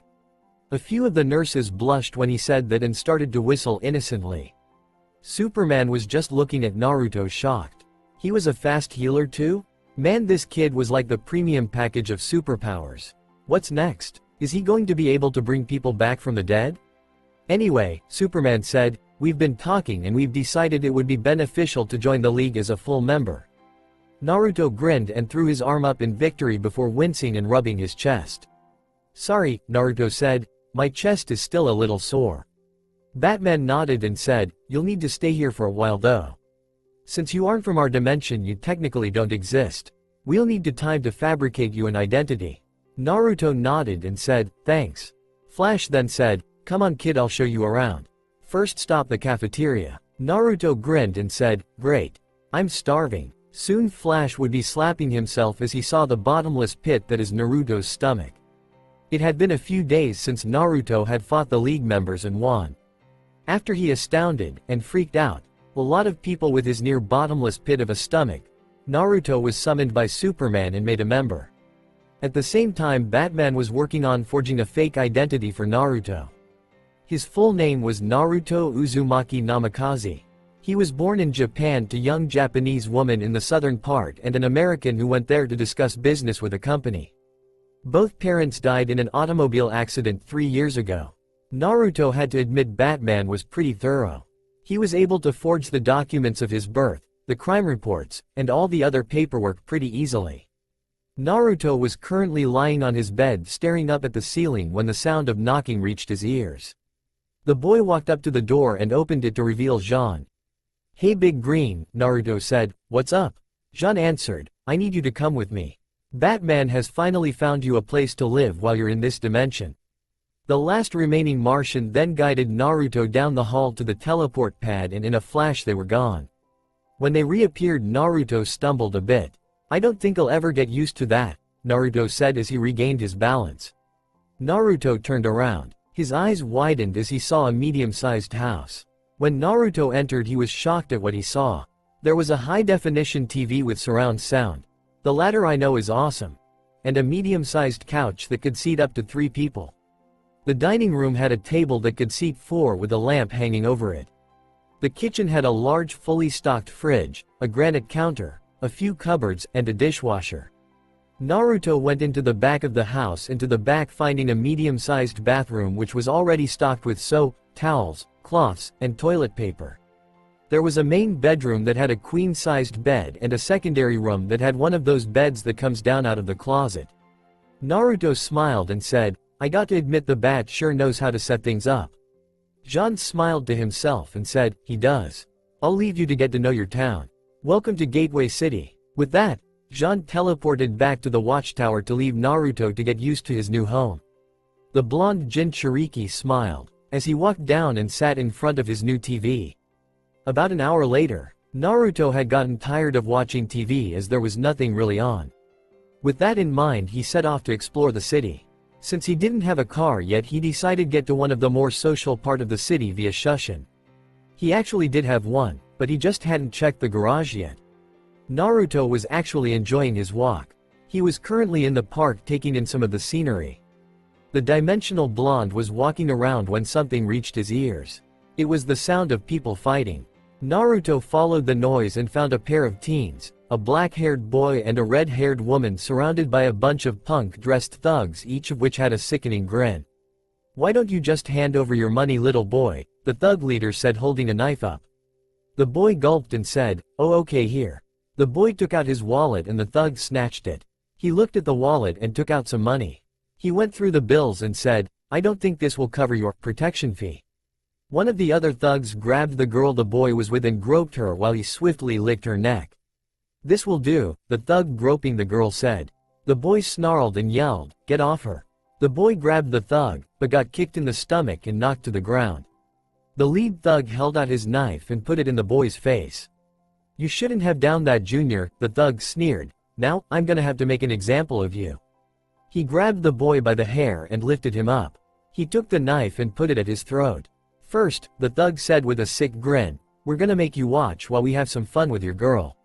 The girl's eyes widened in terror as a few more thugs moved in on her. The thugs stopped though when the sound of someone chalking was heard. The leader looked to see the member of his gang who had been groping the girl was currently in a death grip by a very angry-looking blonde. What do you think you're doing, squirt? Naruto hissed angrily. The leader growled, I don't know who you are, punk, but if you don't let my pal there go, I'll be really unhappy. Naruto said, oh, I'm petrified. Naruto then slammed his free arm into the thug's head, knocking him out. Naruto then faced the rest of the thugs who took out makeshift weapons such as knives, bats, chains, brass knuckles. One of them even grabbed a nearby loose pipe. Naruto made a come here motion. The thugs all charged. Naruto caught the bat one of the thugs was swinging and in a swift motion broke his hand and took it away from him. Naruto slammed the bat into the thug's chest. A quick kick to the face knocked him out. Another thug threw a sloppy punch that Naruto caught. In a swift motion, Naruto broke his arm and threw the thug into a group, knocking the two more thugs out. The boy skillfully dodged a knife swung by another thug. Naruto caught his arm before grabbing the back of his head and slamming it on the concrete. While this was going on, the boy and girl were looking on in shock. This kid had come out of nowhere and was helping them. What really shocked them was the fact that he was taking on multiple thugs and hadn't taken a hit. Heck, they hadn't even gotten a bit of dust on his jacket. Naruto knocked out the last thug before glaring at the boy. Naruto smiled and said, are you really that stupid? The leader flinched at Naruto's glare, and as he looked he could swear he saw the boy's eyes turn red. The leader backed off before he started running for the hills. Naruto grinned before picking up the wallet and the money the thug dropped in his haste to get away. He handed it to the boy and said, I take it this is yours. The boy took the wallet and money and said, thanks. Where did you learn to fight like that? Naruto said, I had some really paranoid parents. They made me train in fighting for years so I could defend myself with all the madness going on in the world these days. The boy nodded before putting the money up. The girl walked up to Naruto and kissed his cheek. Thanks, she said happily. With that the couple walked off.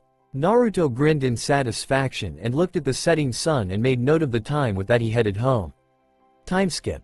2 weeks later. Naruto yawned. He was pretty bored. The blonde was currently killing time watching some old movie about a giant turtle that was going through Tokyo destroying it. Naruto idly wondered if animals such as this really did exist in this world. The movie was then cut off when a newsflash appeared on the tube. This just in, the news lady said, there is a high-speed chase going on through downtown Gateway. Just 10 minutes ago the Royal Flush Gang robbed Gateway City Bank. After obtained a few million in cash dollars, they escaped with the police in hot pursuit. More on this as it develops. Naruto growled as he heard that. Naruto's attention is brought away from the TV when he heard the sound of beeping. Naruto followed the noise till he found a briefcase that had a large bat symbol and a letter taped to it. Naruto took out the letter and started to read it. Naruto, knowing your nature, you wouldn't be able to stay away from the whole hero business. When you find this, you'll find some things you'll need. I hope the look is to your satisfaction. See you out there, Batman. Naruto looked in the case and let a grin cross his features. This is going to be good, Naruto said with a smirk. Meanwhile, police sirens echoed through the air as the police chased after 4 criminals flying away on a bunch of giant playing cards. What was weird was the fact that the people on it were also dressed like playing cards. The first was a large, well-built African American male. He wore black, white and red outfit with a 10 on his left shoulder. On his right eye he had the tattoo of a club.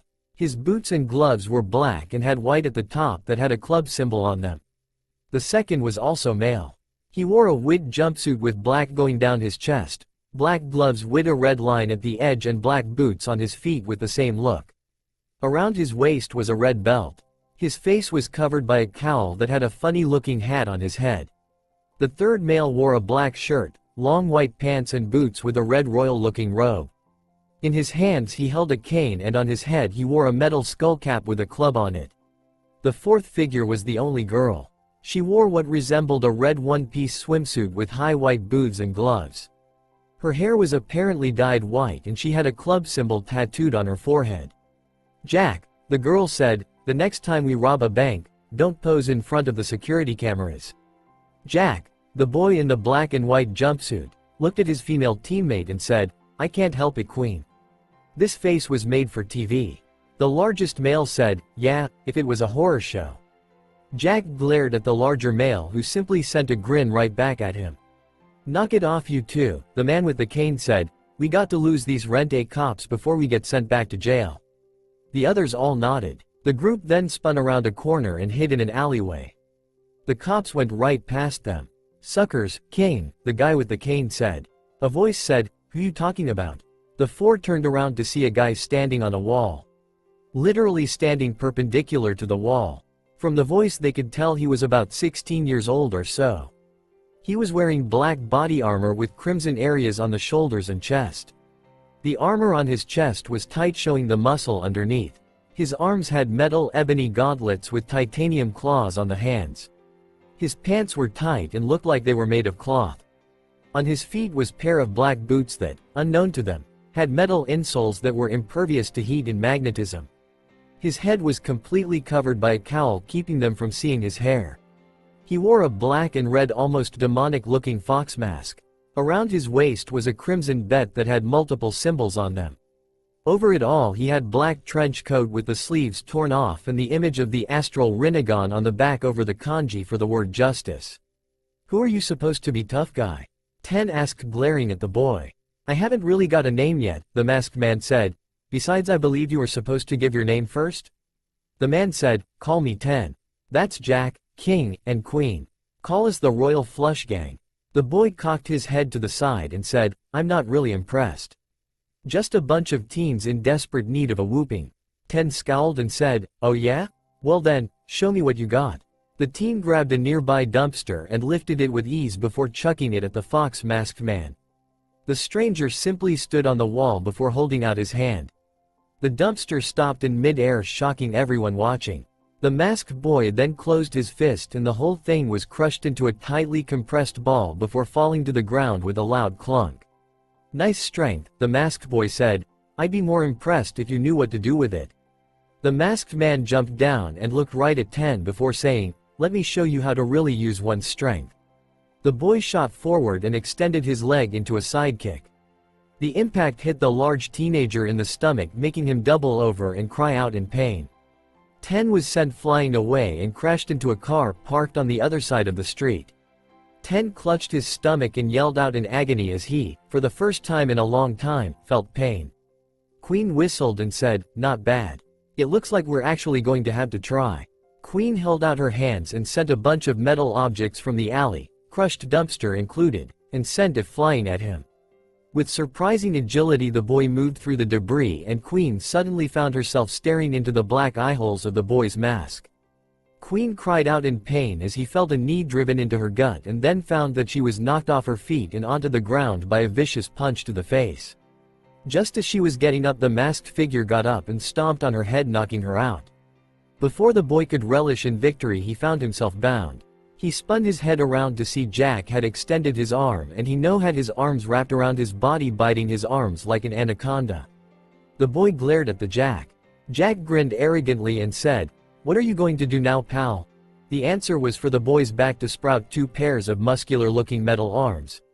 Before Jack could do anything the arms grabbed him and smashed him into the ground. The masked fighter then pressed Jack against the wall and using his elastic arms tied him to a light post. The extra limbs receded just in time for King to fire a bolt of plasma from his cane. The masked boy ducked backwards to avoid the blast. "Not so hot now are you?" King taunted before firing another blast. The boy just stood there with his arms crossed. The energy blast was actually deflected off him at the last second like it bounced off something before it even touched his person. The blast, however, did strike 10 in the face just as he was getting up from the ground. He was knocked right out again. "Not a bad shot," the masked boy said, "my turn." The boy jumped up in the air and said, "Stormleg, binary star of the wolves." The boy sent out a single kick that launched energy at King. The energy quickly formed wolves that snarled and charged King. King tried to fire a blast, but the wolves were too fast. They were upon him instantly sinking their teeth into his shoulders before exploding. King was sent flying into a wall and straight into dreamland. The boy grinned before walking over to the downed King. He reached into his coat and pulled out a scroll. He dropped it off next to King's prone form. He was then aware of lights coming his way. The boy slowly turned to face a squad of police cars. The cops were looking at him with surprised faces. The man simply nodded before the shadows moved on their own and wrapped around him. When the darkness cleared the boy was gone. The cops wanted to go after the boy, but they went to the matter at hand and apprehended the 4 criminals. The next morning, Naruto yawned as he took out a bowl of cereal and sat in front of the TV. He turned it on to reveal a news report. There is no word on the mysterious vigilante to apprehended the Royal Flush Gang, the male reporter said. The police stated that when they arrived on the scene they found the beaten bodies of the gang. There was also wearing black and red with a fox mask. The police also say that there was a scroll left at the scene that read, "This is a taste of things to come. If you mess with my city you mess with me. You have been warned." The police have dubbed the figure the Shadow Fox. It seems Gateway has a new hero. Whether or not he is here to stay remains to be seen. Naruto grinned as he looked at the black and red fox mask next to him. "Shadow Fox, huh?" he said out loud, "I like it." There was a silent calm over Gateway City. All the residents were asleep in their beds as the moon shined down on the earth. Over the rooftops a figure ran. He jumped easily from one roof to another. When he entered the moonlight it was revealed to be Shadow Fox aka Naruto Uzumaki Namikaze. It had been 3 weeks since the Shadow Fox had made his first appearance. Crime in the city had taken a quick nosedive. Bank robberies, jewel thefts, car stealing, and even the occasion purse snatcher weren't safe. Rumors quickly rose about the elusive hero. Some said that he was actually a living shadow.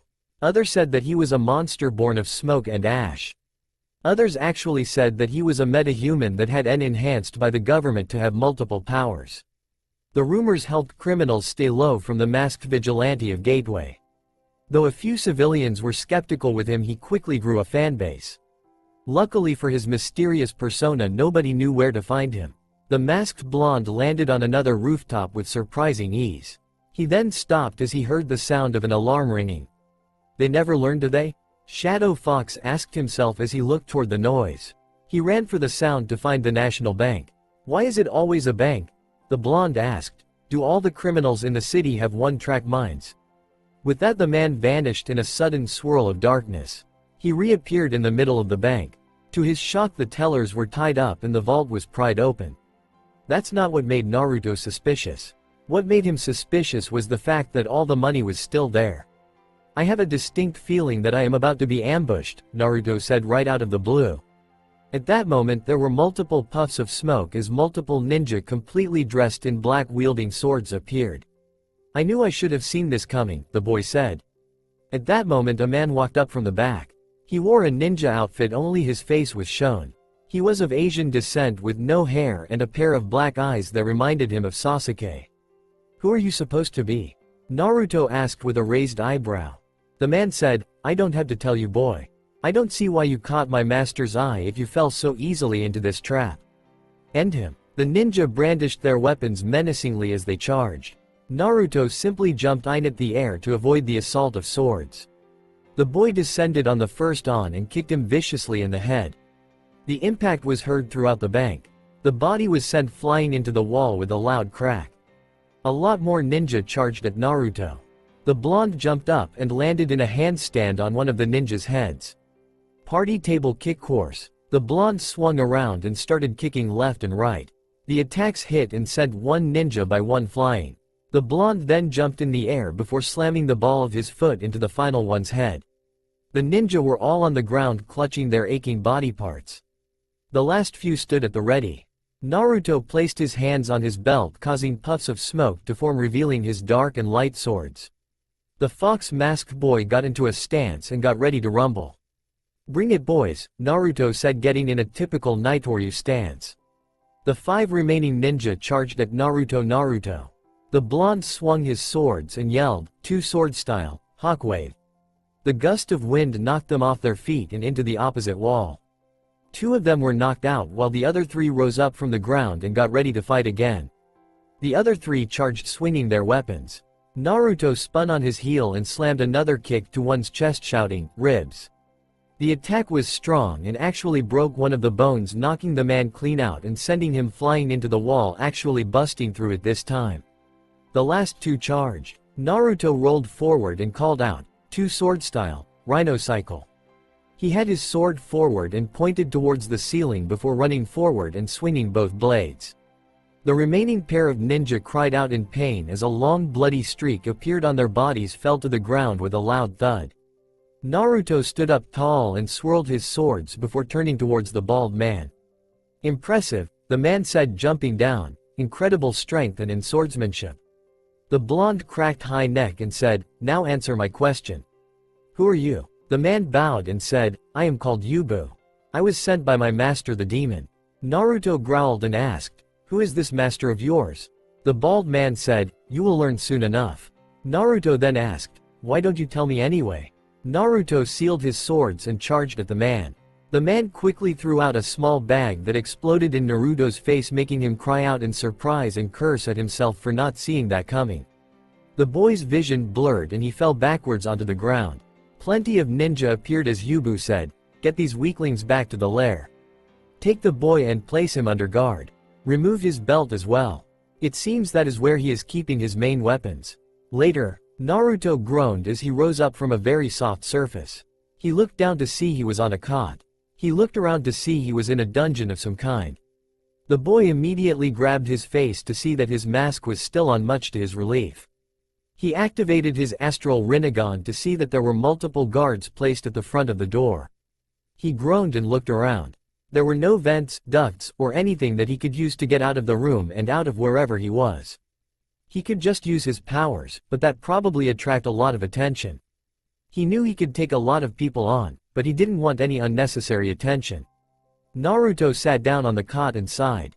"This is going to be a long while," Naruto said to himself as he sat down. Meanwhile, in the watchtower, Batman was going over chatter on the computer and rubbed his chin. "What is it, Bats?" Flash asked as he sped up to the Dark Knight of Gotham. Batman said, "There was a report of a bank robbery in Gateway. Reports said that there were multiple assailants all dressed as ninjas. Out of all this, however, nothing was taken." Flash blinked and asked, "Ninjas? You mean those League of Shadow guys? I thought that Ra's guy you told us about was dead." Batman said, "Ra's has been alive for hundreds of years.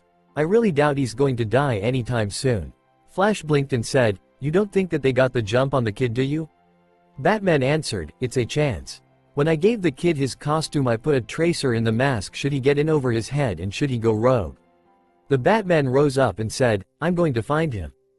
Flash was about to say something when he remembered that when the bat set his mind to something there is almost nothing that can get him to back out of it. With that, the Batman got into a ship and followed the signal. After a bit he arrived in a large castle in Europe. The Dark Knight of Gotham stood on top of the roof and looked through a skylight to see an old man with a sword who was standing in the middle of the room in front of a pool filled with green liquid. With him was a beautiful girl wearing black leather with long black hair and blue eyes. To the other side there was Yubu. In front of them was Naruto, who stood there with his arms bound and with two ninjas standing by his sides. He had a collar around his neck that was chained to the ground behind him. They also had two swords in front of him to keep him from moving. "So this is the legendary Shadow Fox," the old man said. "I must say I was expecting something a little bit more impressive." Naruto said, "Who are you supposed to be anyway, old man?" One of the ninja turned and growled, "How dare you? You dare disrespect the great." The man was cut off when the old man raised his hand. "Calm yourself, my servant," the old man said. "I am Ra's al Ghul, the head of the demon, and leader of the League of Shadows." Naruto thought for a second in aid. "I thought I knew that name. I read about you in the League's files. The man who lived over 500 years by constantly taking a special chemical called Lazarus."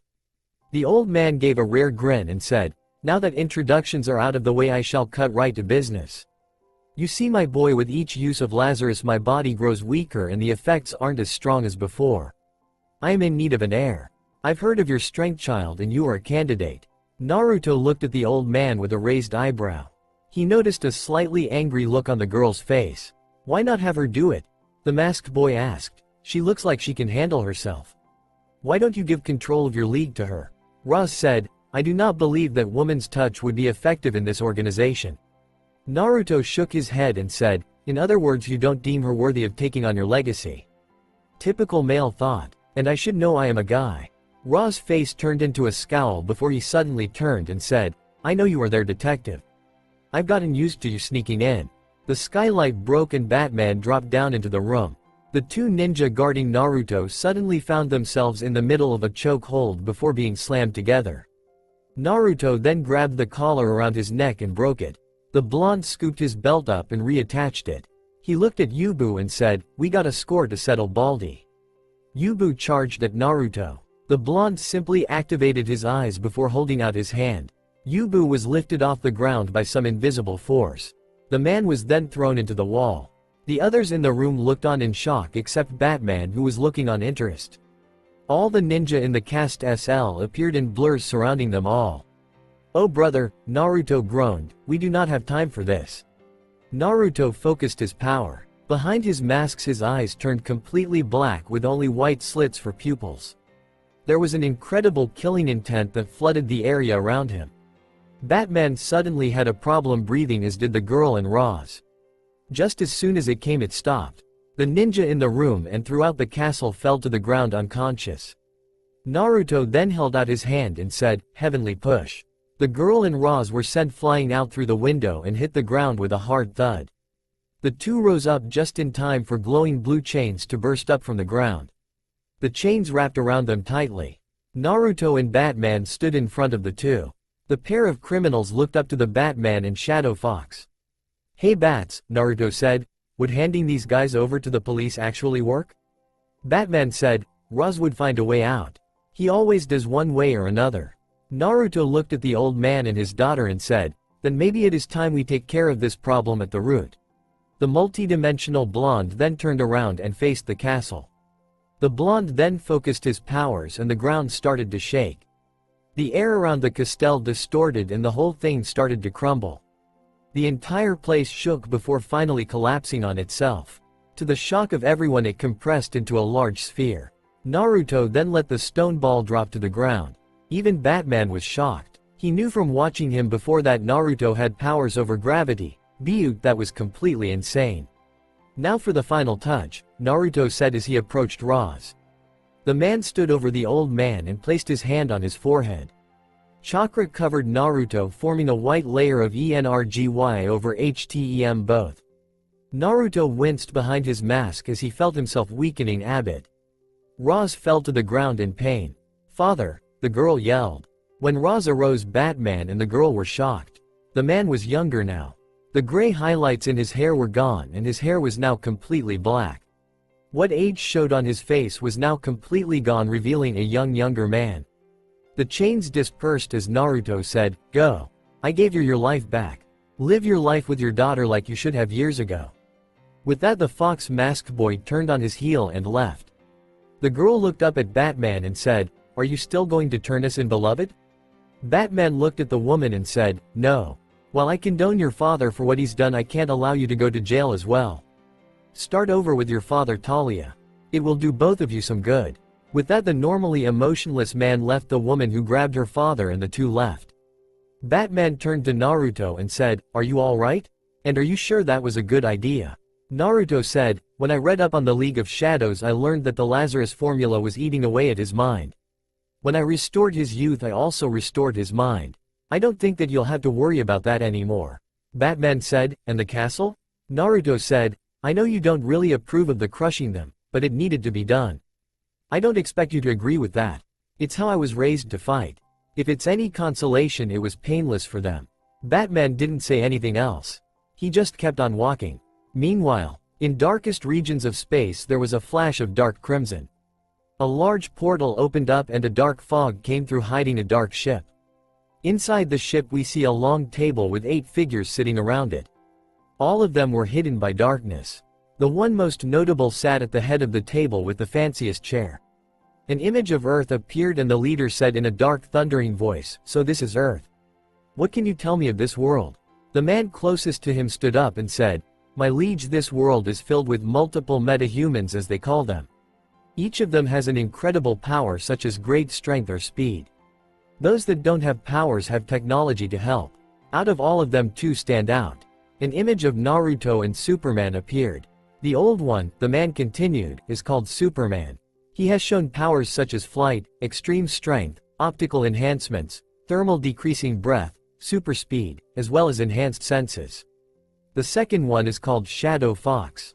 His powers include a power in his eyes that grant him power over the elements, gravity, and a vast array of powers yet to be seen. He also has abilities that augment around his body, allowing him to enhance his physical powers. One of the men at the table clenched his teeth at the sight of the boy. "Is there a problem?" the leader asked as he looked at his general. "I feel as if I know this boy," the man said. "I can't quite place it." "Sir, with your permission, I would like to lead the attack on this world." Another one of the men at the table rose up and slammed both hands down on the table and roared, "How dare you demand anything from our master?"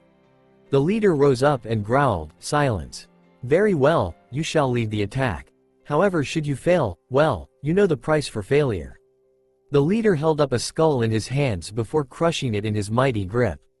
The general sweated for a second before nodding and bowing his head. With that, the ship made its way toward Earth. Shadow Fox sat down among the other heroes in the watchtower. The blonde vigilante of Gateway sat among the heroes, feeling right at home. The boy was putting away food when he felt some warm feeling in his hand. He looked down to see his ring was glowing brightly. "Oh crud," Naruto said as a deep sense of foreboding washed over him. Suddenly a large portal opened up on the other side of the Earth and an alarm went off in the watchtower. Screens showed the large ships coming out of the portal that started dropping small and large creatures from the ships. Civilians screamed in terror as the large monsters started attacking immediately. Superman said, "I take it this is the army that you are trying to stop." Naruto could only nod. "Jean, I need you to get everyone ready and send a channel through to the heroes in the area to head towards that invasion." Superman, "I don't know what that is, but it sure as hell isn't a good thing."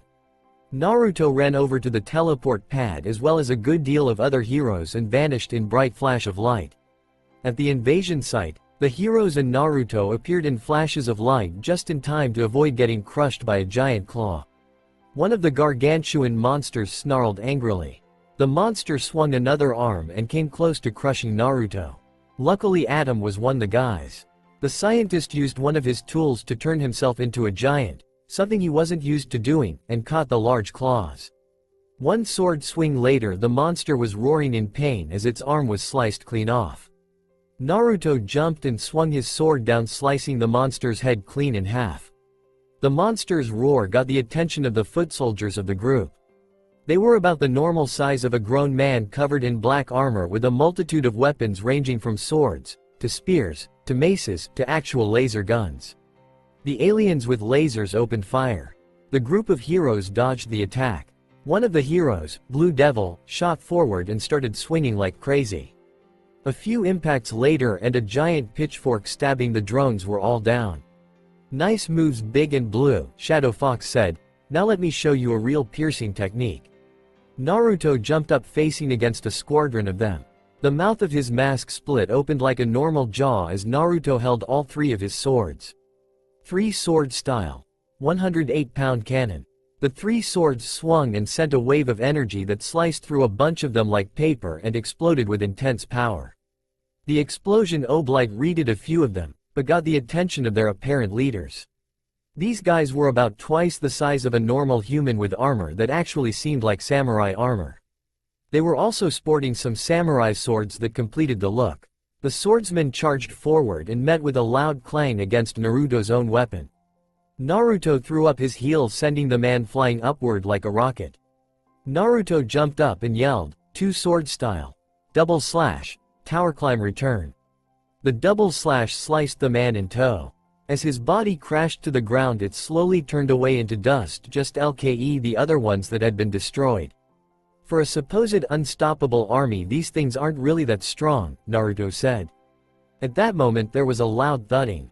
The heroes turned around to see a gargantuan Goliath of a monster that was big, ugly, deformed, and looked freakishly pissed off. "Me and my big fat mouth," Naruto said. The Goliath brought its arm up and slammed it down on the ground right where the heroes were just moments before getting crushed like a bug. Naruto threw up his hands and the ground shot up, impacting the arm and stopping it cold. The fox-masked teen then made another hand motion, causing large spikes to form on top, piercing the limb, causing the monster to screech in anger. Adam grew to a large size again before drawing back his arm and unleashing a haymaker that knocked the monster back. Naruto quickly went through summon signs and yelled, "Uzumaki style. Rain of blades." Naruto's chakra focused around his body and formed multiple blades. They then rained down on the monster and pierced its body in multiple angels. Naruto snapped his fingers, the swords exploded. The result was multiple flames and the body fell backwards before crashing on the ground. The large beast howled in pain as it clutched the area of the missing appendage. Naruto finally focused his power and growled, "Gravity purge." The ground shook and finally caved in and black energy cave in, cursing blackened monster into oblivion. "And I thought I was a magnet for the weird," Blue Devil said as he saw that. "Gravity manipulation," Adam said, looking on in shock. "Very fascinating." At that moment they were interrupted by another ship coming down on them. Superman flew down, joined by Wonder Woman and Green Lantern. The ship landed and the door opened up. Suddenly multiple Bulk and Red Snake came out of the door and struck at them. A couple sword swings, punches, stabs, and emerald constructs late the snakes were all dead. Naruto removed his mask, surprising the heroes present. The blonde sent chakra to his nose and sniffed the air. "That smell," Naruto said. "Blood, snakes, insanity. A pure darkness that covers the soul, and there is no chance of redemption. No way. It can't be him. He's supposed to be dead." A dark chuckle was heard and a sickening voice said, "Naruto-kun, I should have known it was you." Out of the ship walked a man who made Naruto's stomach lurch and his heart skip a beat. The man was pale with long black hair. His eyes were yellow with black slits like a snake. He wore black armor with a little bit of green here and there with the kanji for serpent on his left shoulder. In his hands was a black sword that had no guard. "It has been a long time, Orochimaru," Naruto scowled at seeing the supposed to be dead Snake Sanin. "It has, hasn't it?" The man hised. "I bet you weren't expecting to see me after all this time, seeing as you killed me." Naruto said, "Oh, don't tell me you're angry about that. I mean seriously, you abducted people and used them for your own sick experiments to find immortality. I might as well go ahead and ask, how the hell are you even alive?" The snake man chuckled and said, "My new master does know how to go through dimensions, remember? He went through to hell and pulled me out. He promised me great power and enough strength to tear my enemies down, and he will give me the secret to true immortality." Naruto rolled his eyes and said, "Even when you're dead you are just as insane as before." Orochimaru smirked and pulled out his blackened version of the Kusanagi. Naruto drew out his 3 swords and glared at Insane Snake Master. Orochimaru stove forward and swung the black sword with incredible speed. Naruto beseeked the attack with 1 sword before spinning on his heel and slamming heel into the snake's jaw and knocked the man off the ground, and he was sent flying into the metal hull of the ship. Naruto went through hand signs and called out a jutsu that shocked Orochimaru. Crystal Style. Diamond Spike Rain. Naruto stomped, sending a massive crystal out of the ground before clapping his hands together, causing it to shatter and rain down the Sannin. The man dodged the attacks by turning his lower half into a tail and slithering away. "You'll have to do better than that," Orochimaru said. What Orochimaru didn't expect was a red blur to come out of nowhere and smash him in the face. The snake Sannin fell to the ground and shook his head, trying to clear the cobwebs just in time for a second fist to impact the side of his head.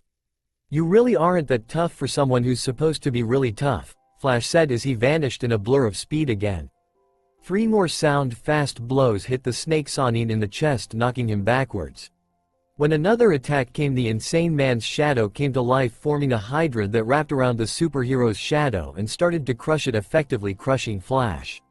Talk about a bind, the red-clad hero choked out as he was crushed. Orochimaru laughed and was about to completely squish Flash until he felt tap on his left shoulder. The pale snake turned his head to see Superman with his fist cocked back. The snake Sannin's world exploded into pain as he was sent flying like a rag doll into the nearest wall. Orochimaru rose to the ground as his jaw started to heal. He was then knocked up into the air by a vicious uppercut. Superman appeared in a blur of speed before clasping both of his hands together and bringing them down hard on Orochimaru's back. The snake Sannin crashed into the ground, forming a crater. The snake Sannin jumped up before spitting out some blood.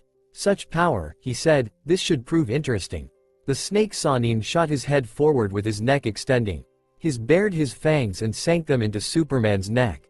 The snake man then recoiled, crying out in pain, clutching his mouth.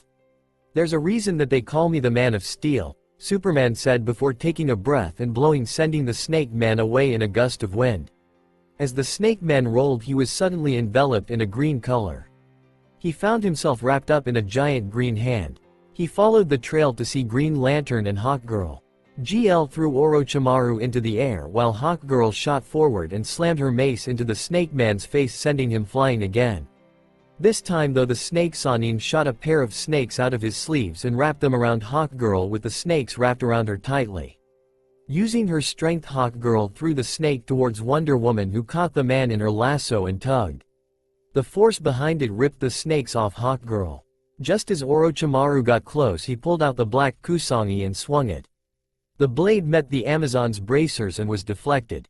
Orochimaru recuperated in mid-air before swinging a kick that knocked the woman back. She recuperated in just enough time to slam her own fist into Orochimaru, sending him flying.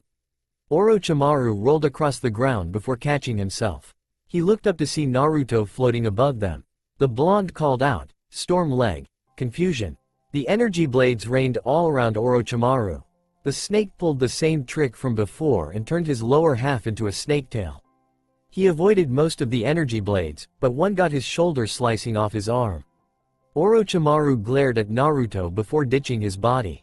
Black power then began to gather in Orochimaru's mouth as he fired a black beam. Naruto's eyes went active out of Orochimaru's sight, and the blast was shot off in the other direction, exploding with incredible force as it met the side of a building. "How are you so strong?" Orochimaru asked as Naruto landed.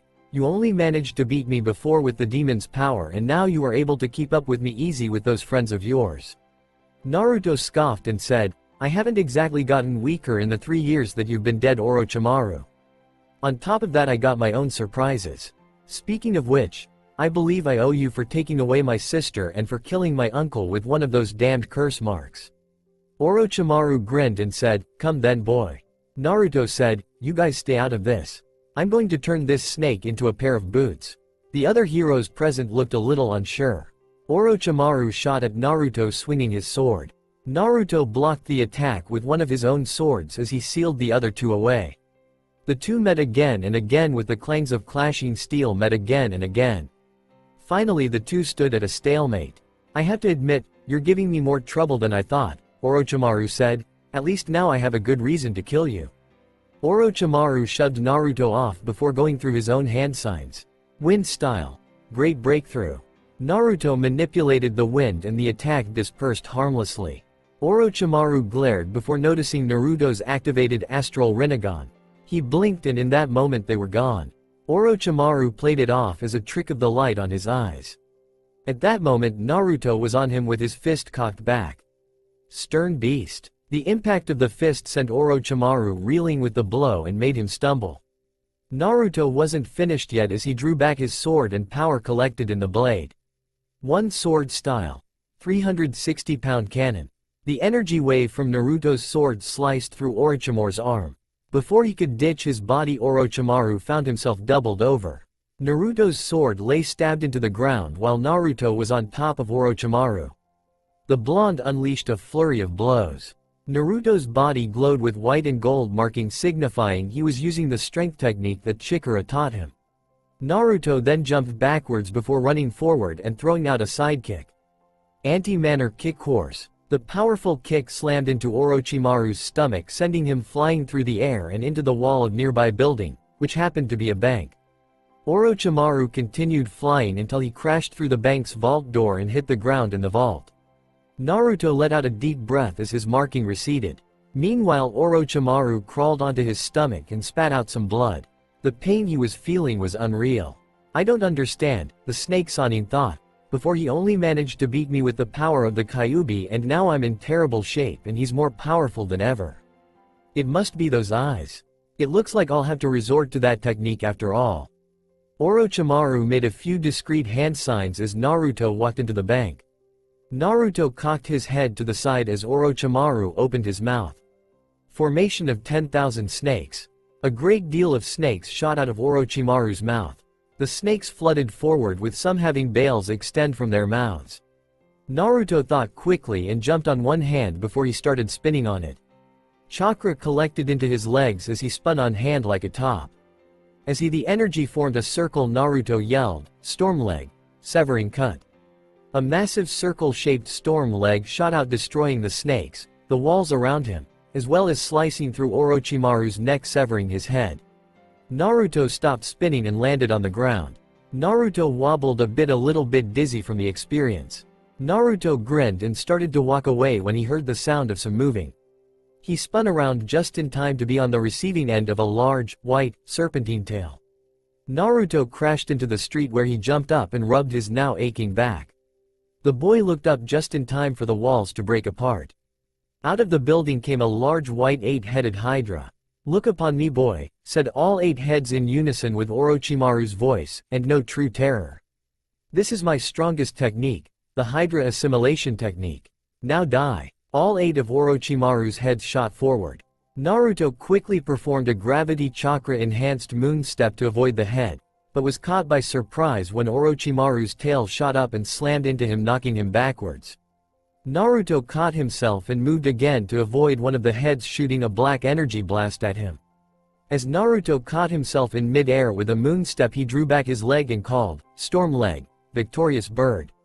The bird-shaped energy waves sliced through head, making the other 7 scream in pain. Naruto focused his gravity powers and his sword shot from its place, stabbed into the ground and landed in his hand. Naruto held it out and said, "One sword style, lion song." The blonde vanished and the sound of a lion's roar echoed throughout the battlefield. A second head fell to the ground as the snake monster roared in pain. The final 6 heads turned around before a collar spread on the center head and it shot venom and acid from its mouth. Naruto focused his elemental powers again, causing the 2 dangerous liquids to freeze before they fell to the ground with a loud crack. Naruto quickly spun on his heel and shot forward with an activated devil leg. The blonde shot forward and yelled, "Well cooked, grill shot." The flaming leg impacted the neck of the far right head, forming a grill mark to appear on the neck. Naruto added some wind chakra to his other leg and swung it, causing the neck to be sliced clean through. Naruto was then knocked into the air by the head right next to it, and the middle left head shot up and swallowed him. The heroes, who had been watching at the sidelines like Naruto said, gasped as they saw their friend get eaten. The 5 heads left all grinned smugly until the head that ate Naruto started to choke. Suddenly, Naruto's chakram burst from the head's throat. It spun like a buzz saw with wind chakra added to it and shot up, cleaving the head in half. Naruto shot up, covered in goo, before grabbing his chakram in mid-air before landing on the ground and throwing it hard, actually slicking through the head where the neck had been split. The remaining 4 head roared in anger before they all shot forward. Naruto dodged the attacks with incredible ease. One head swerved to side and knocked Naruto down, but he jumped right back up.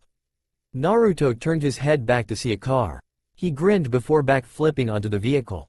"Come on, Snakeface," Naruto said, "I got something for you to snack on." The far left head shot forward and tried to chomp on him. Naruto back-flipped and caused the snake to lift the car into its mouth. Naruto whipped out a kunai and threw it at the car's gas tank. The projectile made contact and Naruto made a hand sign, causing the explosive note on it to explode. The combined explosion of the note and the car destroyed the head. The final 3 heads focused before firing a blast of black energy at Naruto.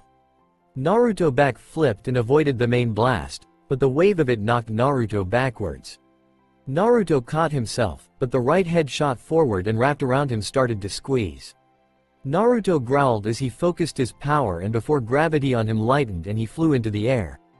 The snake lost its grip and fell to the ground with a loud crash. Naruto noticed that a tall building had fallen in their fight. He quickly took out 2 of his swords and called out, "Stormleg, Autumn Rain." Naruto unleashed a flurry of sword swings that were actually aimed at the building that was just barely hanging on above them. Hydra Orochimaru smirked at Naruto's attempt when he noticed the energy waves from Naruto's sword were collecting on the surface. By then it was too late. A rain of Stormleg blades came down. The 3 heads cried out in pain as the multitude of blades sliced through the snake's body. Most of the blades were focused on Orochimaru's right head, which caused it to be sliced to ribbons. Naruto then focused the power of his Rinnegan and called out, "Fire Style, Hellfire Wave." Naruto clapped his hands together, sending a wave of white flames at Orochimaru. The massive Hydra screamed as the flames engulfed it.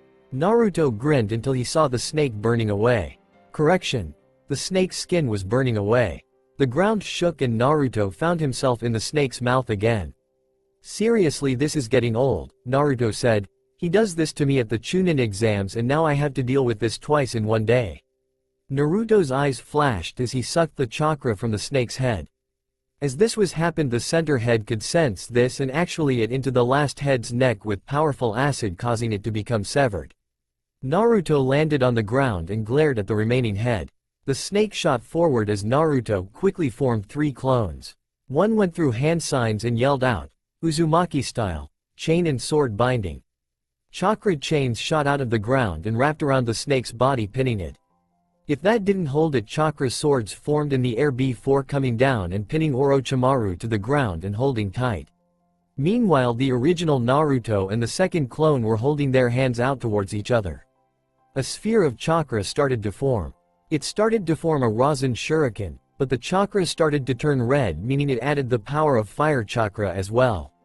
Orochimaru burst from the bindings and looked to see the technique forming. Thinking fast, Orochimaru threw up the remaining part of the second head's neck before slamming it down on the ground, and a seal array formed. Triple Rashomon. The large demonic-looking gates formed in front of Orochimaru in a path. Naruto's clone vanished as Naruto called out his technique. Wind, Fire Fusion, Flaming Spiral Shuriken. Naruto unleashed the technique with incredible strength. The technique flew forward quickly and slashed and burned through the 3 Rashomon. The Hydra screamed in pain as its body was burned and sliced to ribbons. With its size, only the head was left. Naruto panted and fell to one knee. Techniques like that really took a lot out of him. He was caught by Superman, who flew down to him. "Nice way to take down a psycho kid," Flash said, and collateral damage was kept to a minimum. Naruto looked around and saw all the damage that surrounded him. "Yikes," Naruto said, "I'd hate to see the maximum property damage." A raspy laugh got their attention. They turned to see the last head of Orochimaru laughing. The snake head said, "You are a fool, boy. You may have beaten me, cough, but there are many more battles ahead, and as you die, the last sounds you hear will be the screams of a dying world." With that, the head started to crumble into dust. The dark soldiers around them vanished into the shadows. Naruto's ring flashed and the blonde glanced at it before sighing. He said, "Looks like it's time for me to go." Lantern said, "What do you mean go?" Naruto said, "This isn't the only world being targeted. I have to go stop them before any more worlds fall to this madman, the Snake Man's master. There's one thing I know, Orochimaru never calls anyone master, unless he really is afraid of him." Naruto stepped back as his ring flashed red and Naruto yelled, "I'll see you guys again, I hope." "Bye." Superman yelled, "See you." With that, Naruto was gone off to his next world and his next great battle. Meanwhile, the leader of the Dark Army sat as he watched the fight between Naruto and Orochimaru conclude. "Orochimaru has failed," the leader said. Another general said, "I guess it was true that Orochimaru was the weakest of us." The leader eyed Naruto with suspicion and said, "Such power for someone so young." Another general said, "What shall we do with him? Should we send out assassins?" The leader said, "No. Let the child relish in this hollow victory. The next time we face the boy, he will die." The leader glared at the image with his eyes burning dark red at the sight boy. There was a bright flash and Naruto fell from the portal and slammed his feet into the ground. Naruto looked around and found himself on the roof of a building. Naruto picked up his fox mask which had fallen to the ground. He picked it up and put it on. He looked around and saw that he was in the middle of a normal-looking town. What's so special about this place? Naruto thought, it doesn't seem very special. The young blonde was brought out of his thoughts when the sound of an explosion. He sped toward the noise and found himself facing a strange sight. It was a fight going on between 3 teens and 3 women who were floating in the air. The first teenager was an African-American male with a yellow shirt, green cargo pants, glasses, and a red beret. The second was a girl wearing a black tank top with a purple dot in the center with combat boots, and a skirt that was black and had a green plaid pattern. The last teenager was floating like the girls they were fighting. He had a black jumpsuit with white gloves, boots, and belt with a stylized DP symbol on his chest. His hair was white and his eyes were green. The girls they were fighting were also pretty strange. The first was a woman with pale skin and wearing a revealing black outfit that had a green flame pattern on it. Her red hair was styled up into 2 curved points, spectra in her ultimate form. The second was a girl with pale skin, black makeup, a rocker outfit, complete with guitar, and blue hair that was in a ponytail and burned like fire. The third was a girl with pale skin, green hair, and a biker outfit with a red jacket, a purple scarf, and a ring on her finger. "You might as well give up, Ghost Kid," the rocker ghost said. "You can't beat all of us." The white-haired boy said, "I don't think so, no hit wonder." "Why don't you, the old hag, and Loveless over there just hit the road before someone here gets hurt?" The woman in the revealing outfit said, "I don't think so, boy. Oh, and by the way, nobody calls me a hag and gets away with it." Naruto thought, wow, I thought Ba-chan was sensitive about her age. The woman flew down and grabbed the white-haired boy by the throat. The other boy and girl tried to help their friend with some high-tech weapons, but the other 2 intercepted them and held them at bay. The woman that held the ghost kid's throat and blasted him with a laser. She then formed a large glowing hand before lifting his head before she started slamming him around. The woman then threw him like a softball into a tree. There was a flash and the boy's body was covered in light. A pair of rings appeared at his waist. The rings separated and went up and down his body. In his place was a boy with black hair, blue eyes wearing a white shirt with a red dot in the center, blue jeans, and a pair of red shoes. "Now child," the old woman said, "don't go passing out on us. I want you to watch as we end your friends. Then I will feed of your misery and it will keep me young and powerful forever." Naruto heard all that he needed to. The blonde jumped into the air and swung his leg, sending a storm leg wave at the woman.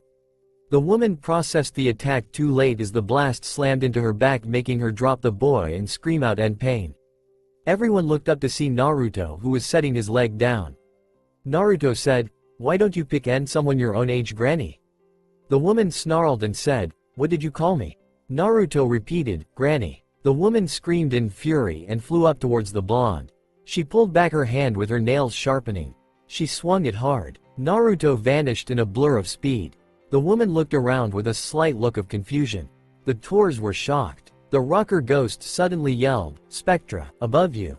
The now identified Spectra looked up to see Naruto descending on her and didn't react in time for Naruto to slam his foot into the woman's head, knocking her down and slamming her face first into the roof of the building the boy had been standing on.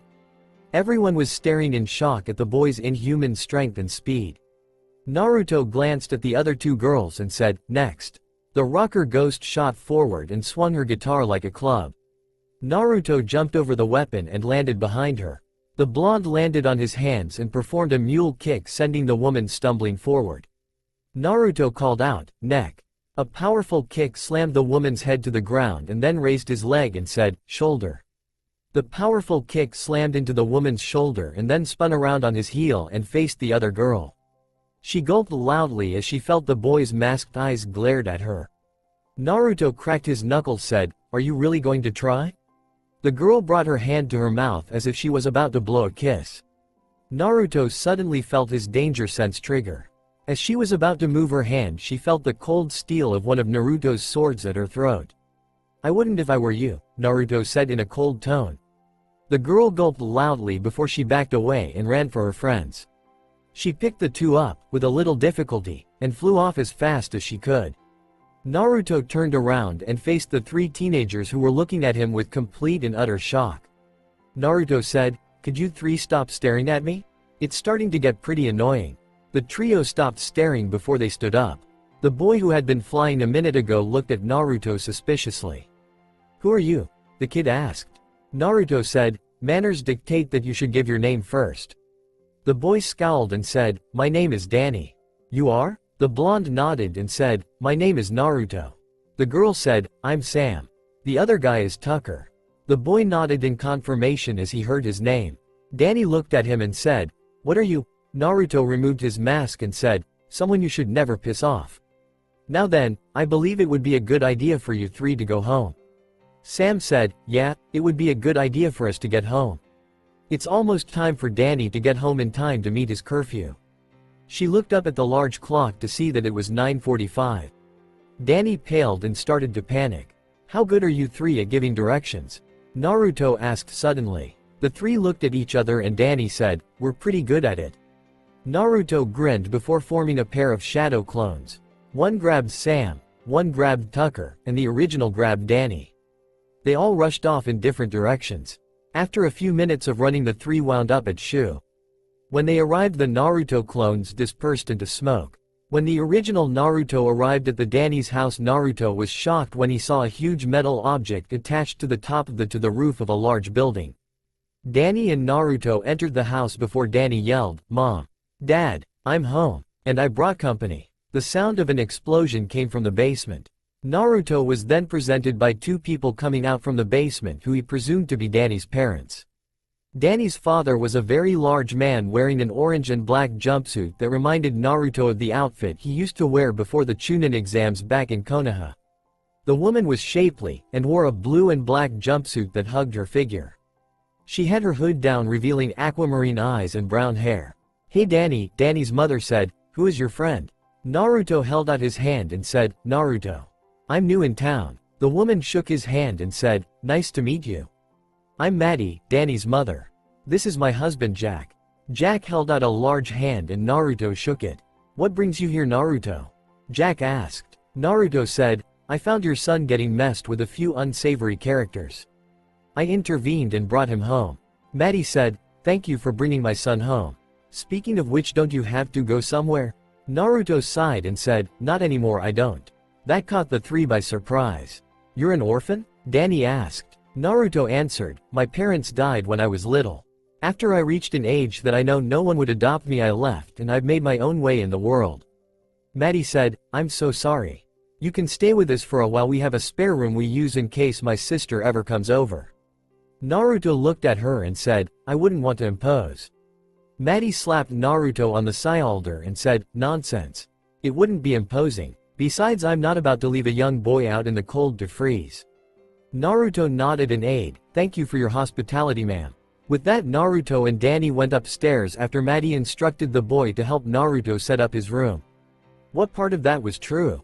Danny asked. Naruto answered, "The part about leaving an orphanage was a lie. The part about me being an orphan was true."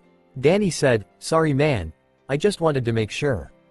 The last thing we need is for your parents to come in looking for you. Naruto said, the only family I had back home was my sister, and I only got meet her after 16 years of my life. Danny winced and laid down some sheets on Naruto's bed. Thanks for the help, Naruto said as Danny walked away. As Danny walked away, Naruto activated his astral Rinnegan. He saw Danny had a growing power inside of him. A look of interest came across the boy's face. This could be interesting, Naruto thought as he lay down to sleep. Meanwhile, an old man stood in front of a screen. He was tall, muscular, and had on a purple cloak. In his chest he had what resembled a large grandfather clock.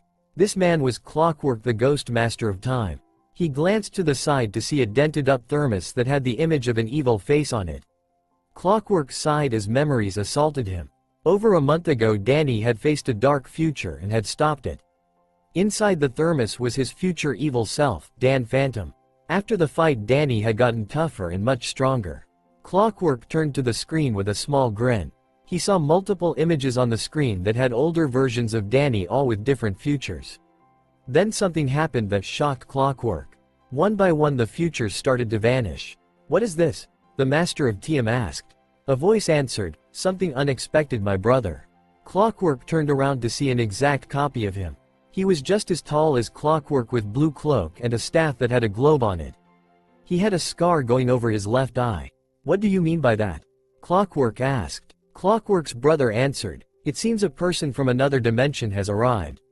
While this would normally cause no problems, he will have a part in a great change young Daniel's life in this world as well as others. If we act soon we might be able to stop them. The sudden flush of power stopped them and the two fell to the ground in pain. You will do no such thing, a demanding female voice said. In a flash of white power Kami stood in front of them. The two brothers fell to their knees and said, welcome Kami. Kami giggled and said, there is no need to bow to me, masters of time and space. I have simply come to inform you that you shall not interfere with Daniel or Naruto. Naruto has been sent here on a mission to fight off an evil that threatens the multiverse. You will allow Naruto continue his mission unopposed. Am I understood? The two nodded. Kami smiled and said, good. Just like that she was gone. Clockwork faced his brother and said, it seems we cannot interfere this time, Harold.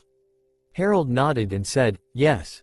I have seen into this future multiple times as it seems very interesting. Thought it starts of bad, it reveals a light in the darkness at the end. With that he vanished in a blur of blue smoke. Clockwork turned to the screen and watched it. He had a grim look on his face until it suddenly curved into a small smile. As he watched he said, a light in the darkness indeed. The next day in the human world at the park. Danny, Sam, Tucker, and Naruto sat in the middle of the park talking. During this time Naruto had asked about Danny transforming. Danny explained that he was in an accident with one of his parents' inventions. It was a portal that was designed to get through to a dimension called the Ghost Zone, a world where ghosts reside. It turns out his parents were ghost hunters and were interested in both proving ghosts exist and to get glory in capturing them. To Naruto it sounded like they were a bunch of blowhards who were just looking for fame and glory and not the betterment of their people. Anyway, their invention blew up in Danny's face and turned him into a half-ghost with the alias Danny Phantom. After the explanation Naruto went into his backstory. The three were shocked to hear Naruto was from another dimension and that he was super-powered and was easily capable to facing down almost godlike beings. While Naruto didn't reveal much about his childhood, he did tell them about his time as a hero. Right now they were just talking when a new voice instantly made Team Phantom's mood go sour. Hey Fen Turd, said a grating and very annoying voice. They turned to see four people approaching them. The first was a muscular blonde guy with a red and white leather jacket. The second wore pretty much the same thing, only he was of Asian descent with black hair. The third was a blonde with red and white shirt with jeans and a flower hair clip in her hair. The fourth was a Latina girl with long black hair. She wore a pair of hip hugger jeans and a pink shirt that revealed her midriff. Well, the head jock said, it looks like the three losers have brought in a new member. The others laughed and the other jock said, yeah. Naruto said, and who are you supposed to be, the Four Stooges? Danny and his friends laughed at the name while the four insulted people looked pissed. Danny said, they're my school's A-list Dash, Quan, Star, and Paulina. Paulina said, "Yeah, we're the best in Casper High, so you better show us respect." Naruto chuckled and said, "I don't see 4 great people, all I see is a pair of steroid cases and 2 prostitutes." Phantom burst into another fit of laughs. Dash glared angrily at being insulted. He was the king of Casper High and he was just insulted by some nobody that he didn't even know. "Listen buddy," Dash said, "you learn to show respect to your betters. If not, I'm going to have to teach you some respect." Naruto's joking look was gone. He rose up from his sitting position. Dash's look of superiority was gone as he saw that Naruto was actually a head taller than him. "You shouldn't make threats that you can't back up, boy," Naruto said, his eyes cold and doing his best to hold back his Rinnegan. So far he didn't like this guy. He was sounding a lot like Sasuke before he finally woke up to reality. Dash got into a brawler's stance and swung a sloppy punch at Naruto. The whiskered blonde simply caught the punch before twisting Dash's arm to the point of breaking. Dash whined in pain as he fell to one knee. "Back of you dumb steroid case," Naruto said, "otherwise I'll be much less forgiving." Naruto let go of the boy's arm before dropping him to the ground. Naruto and Team Phantom turned around and started to leave. Now Dash was actually a very sore loser, especially when it came to his pride. He glared hotly at Naruto from his back. He growled almost animal-like before charging at the blonde. Naruto felt him charging and was fixing to simply kick him in the face when Danny acted first. He caught Dash's fist before twisting his arm to the point of breaking, making Dash whine in pain again. Unlike Naruto though, Danny unleashed a right cross that knocked out a few of Dash's teeth before delivering a kick to the stomach that made him double over. Danny finally ended it by spinning around and slamming his heel into the side of Dash's face. The attack sent Dash's head into a tree, knocking him out. The remaining A-list stared in shock. Danny had been Dash's punching bag for years, and right now Dash had just gotten knocked out by his old punching bag. Danny turned to his friends and Danny said, "That is something that I've wanted to do for a long time." Paulina gained a seductive smirk before she walked over to Danny, swaying her hips. "Danny," she said in a flirtatious tone, "you just beat the toughest and most popular man in school. This makes you eligible to date the most popular girl in school." Danny looked at Pauline and his eye portrayed shock. Then they portrayed disgust. The only reason this girl was interested in him now was because he had just beaten the so-called king of his high school, and she would only be interested in him until the next eye candy of the week came along. "You know," Danny said, "up until a few months ago I would be jumping at this chance. Now, I just don't care." Danny pushed off the shocked Paulina and walked back toward his friends. Paulina looked on, shocked as she had just been rejected. She then put a hand to her head to see if she was having a fever. First, the lowest member on the social ladder of their school kicks their quarterback's butt, and now she gets rejected by said boy when he was supposed to have a huge crush on her. As they walked away, Sam asked, "What was that about Danny?" Danny said, "I guess I just snapped. I got tired of having to deal with some arrogant steroid case. I figured that I should just quit taking crud from that jerk." Sam nodded. She was happy that Danny had shown his backbone. While they were walking, they didn't notice a very small robotic bug-like thing flying around. In Wisconsin, an old man with long gray hair in a ponytail wearing a business suit sat watching with a look of shock on his face. His cat sat down in his lap as he watched. "It seems Daniel may be coming out of his shell," the old man said.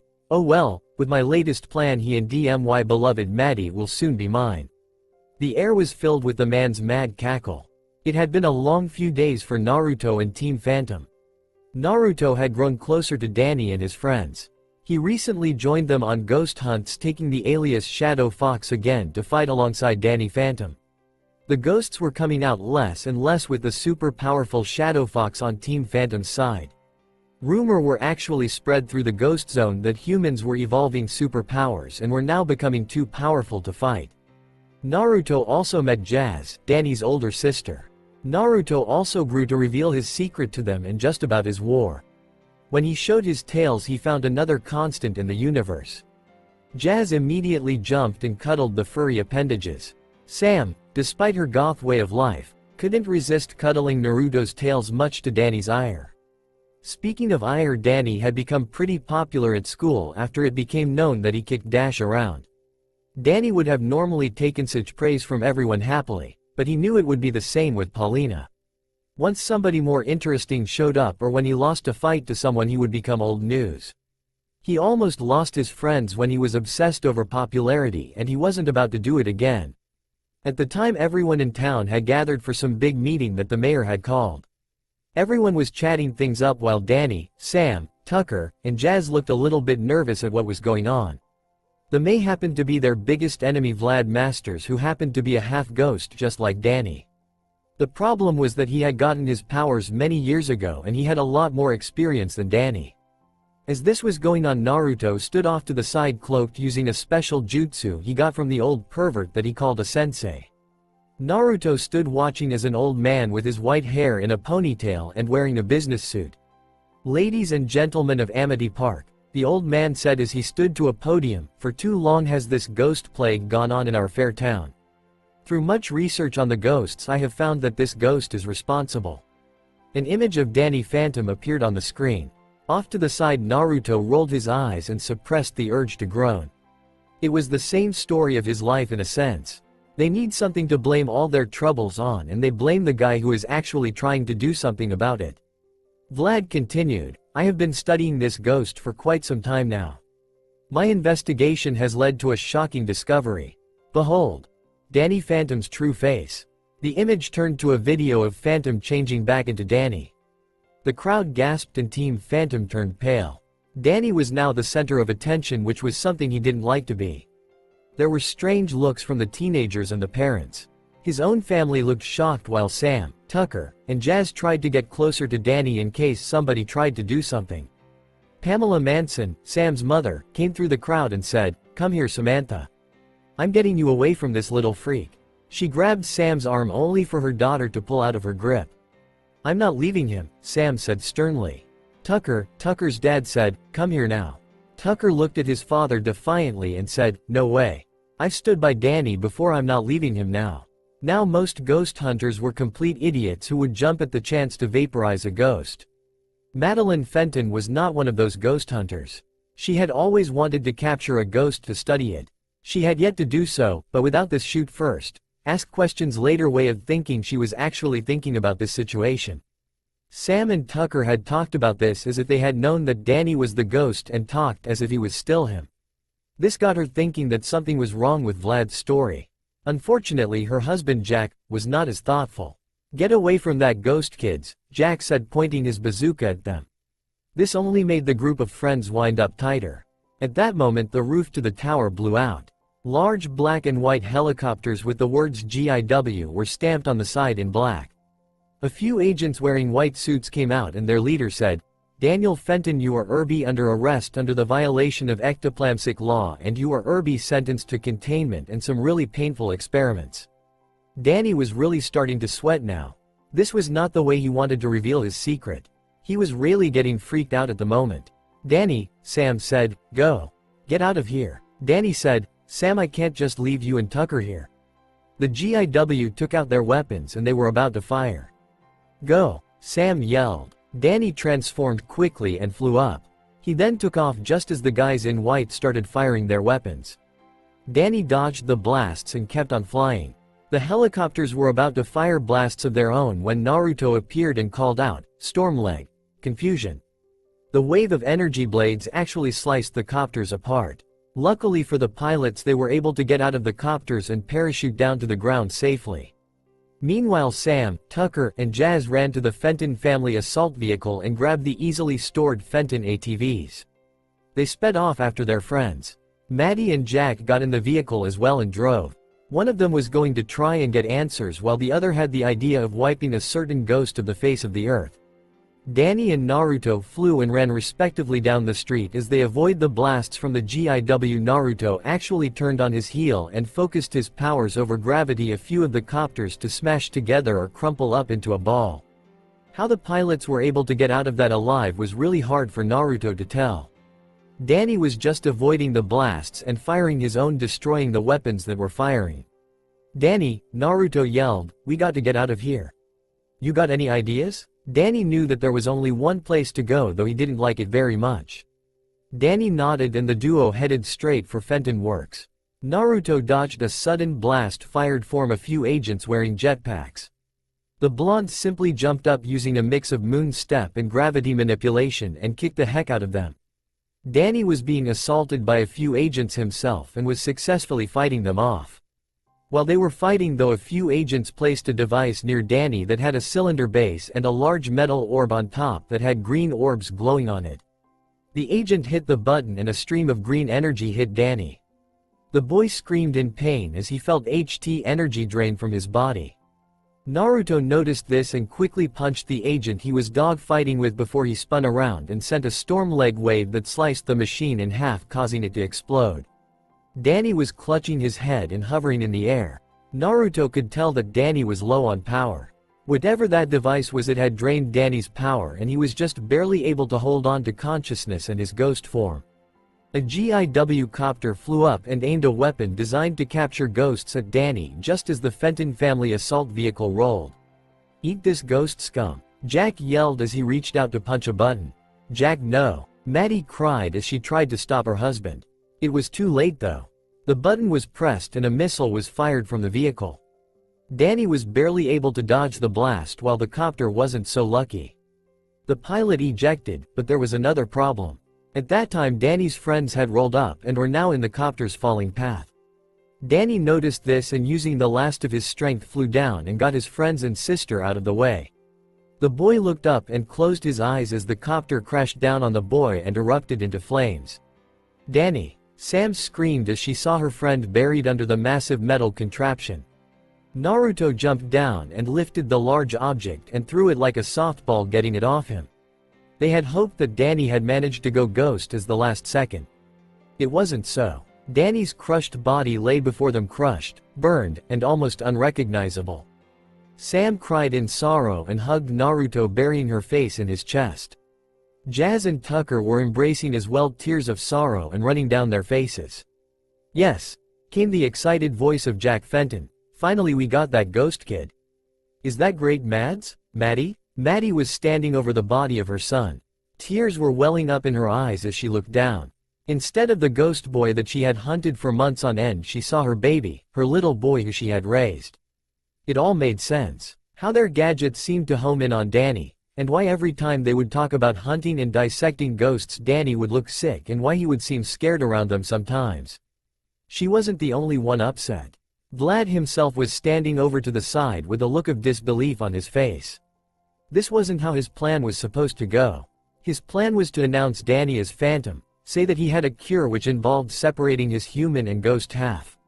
Maddie would be eternally grateful, allowing him to sweep her off of her feet and bring her into his arms like she should have done years ago, making her his wife and Danny his son. Now Danny was gone and most likely Maddie hated him now. "Maddie?" Jack asked as he saw his wife standing quietly. "You," Maddie said before she spun around with her goggles burning with fury. "You idiot." Jack reeled back as if he had been slapped when he really was slapped by his obviously enraged wife. He looked up at Maddie, who had taken her hood off, showing her enraged eyes and tears of sorrow. "I can't believe you," she yelled. "You just killed our son." Jack responded, "He was a ghost, Maddie. He wasn't our son anymore. He hasn't been for who knows how long." Maddie spat back, "Then why didn't he try to destroy the people attacking him, Jack? Why didn't he destroy us whenever he had the chance? Why is it he always fought other ghosts instead of helping them take over the town?" That threw Jack for a loop. He never really thought about that. "Face it, Jack," she growled, "our obsession with ghosts had been driving our son away. Now because of you he really is gone." Maddie broke down into a fit of sobs again. Jack's husbandly instincts came out seeing his wife in tears. He reached to the woman to try and console her. "Maddie," Jack started, but he was cut off by the woman. "No," she hissed, "don't call me Maddie. Go home. You have 2 hours to get all your stuff and to get the hell out of my house." Jack's eyes widened when he heard the woman say that.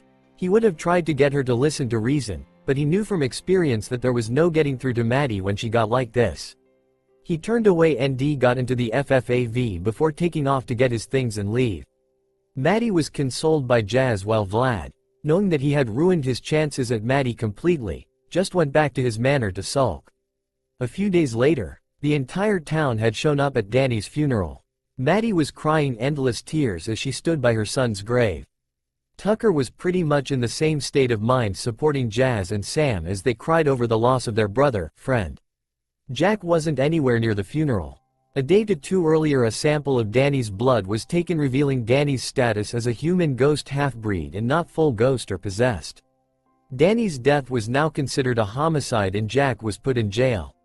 Maddie was given probation and was under house arrest, but she was allowed out of the house with a few police over to the side. Even the A-list members were at the funeral. They may not have liked Danny very much, but they knew Danny had it rough as a hero and they respected that. Another person not at the funeral was Vlad. The man had locked himself away in his manor, becoming a mystery to everyone around him. The man was racked with grief over Danny's death, knowing that he was the cause. Though he wasn't there, he did pay for the funeral and sent flowers. Naruto looked down over the funeral and hung his head. He had dropped off flowers himself and left a little something from the Shadow Fox as well. As the funeral cleared out, Naruto made his way to Fenton Works. The blonde dimensional warrior made his way to the basement and activated the Fenton ghost portal. Luckily for him, Mrs. Fenton hadn't taken the thing down yet. Naruto then used the Asura path to form some anti-ecto armor. The armor resembled that of the main character from a game he played called Time Shift. He walked into the portal and right on the other side was a ghost. HTA was waiting for him.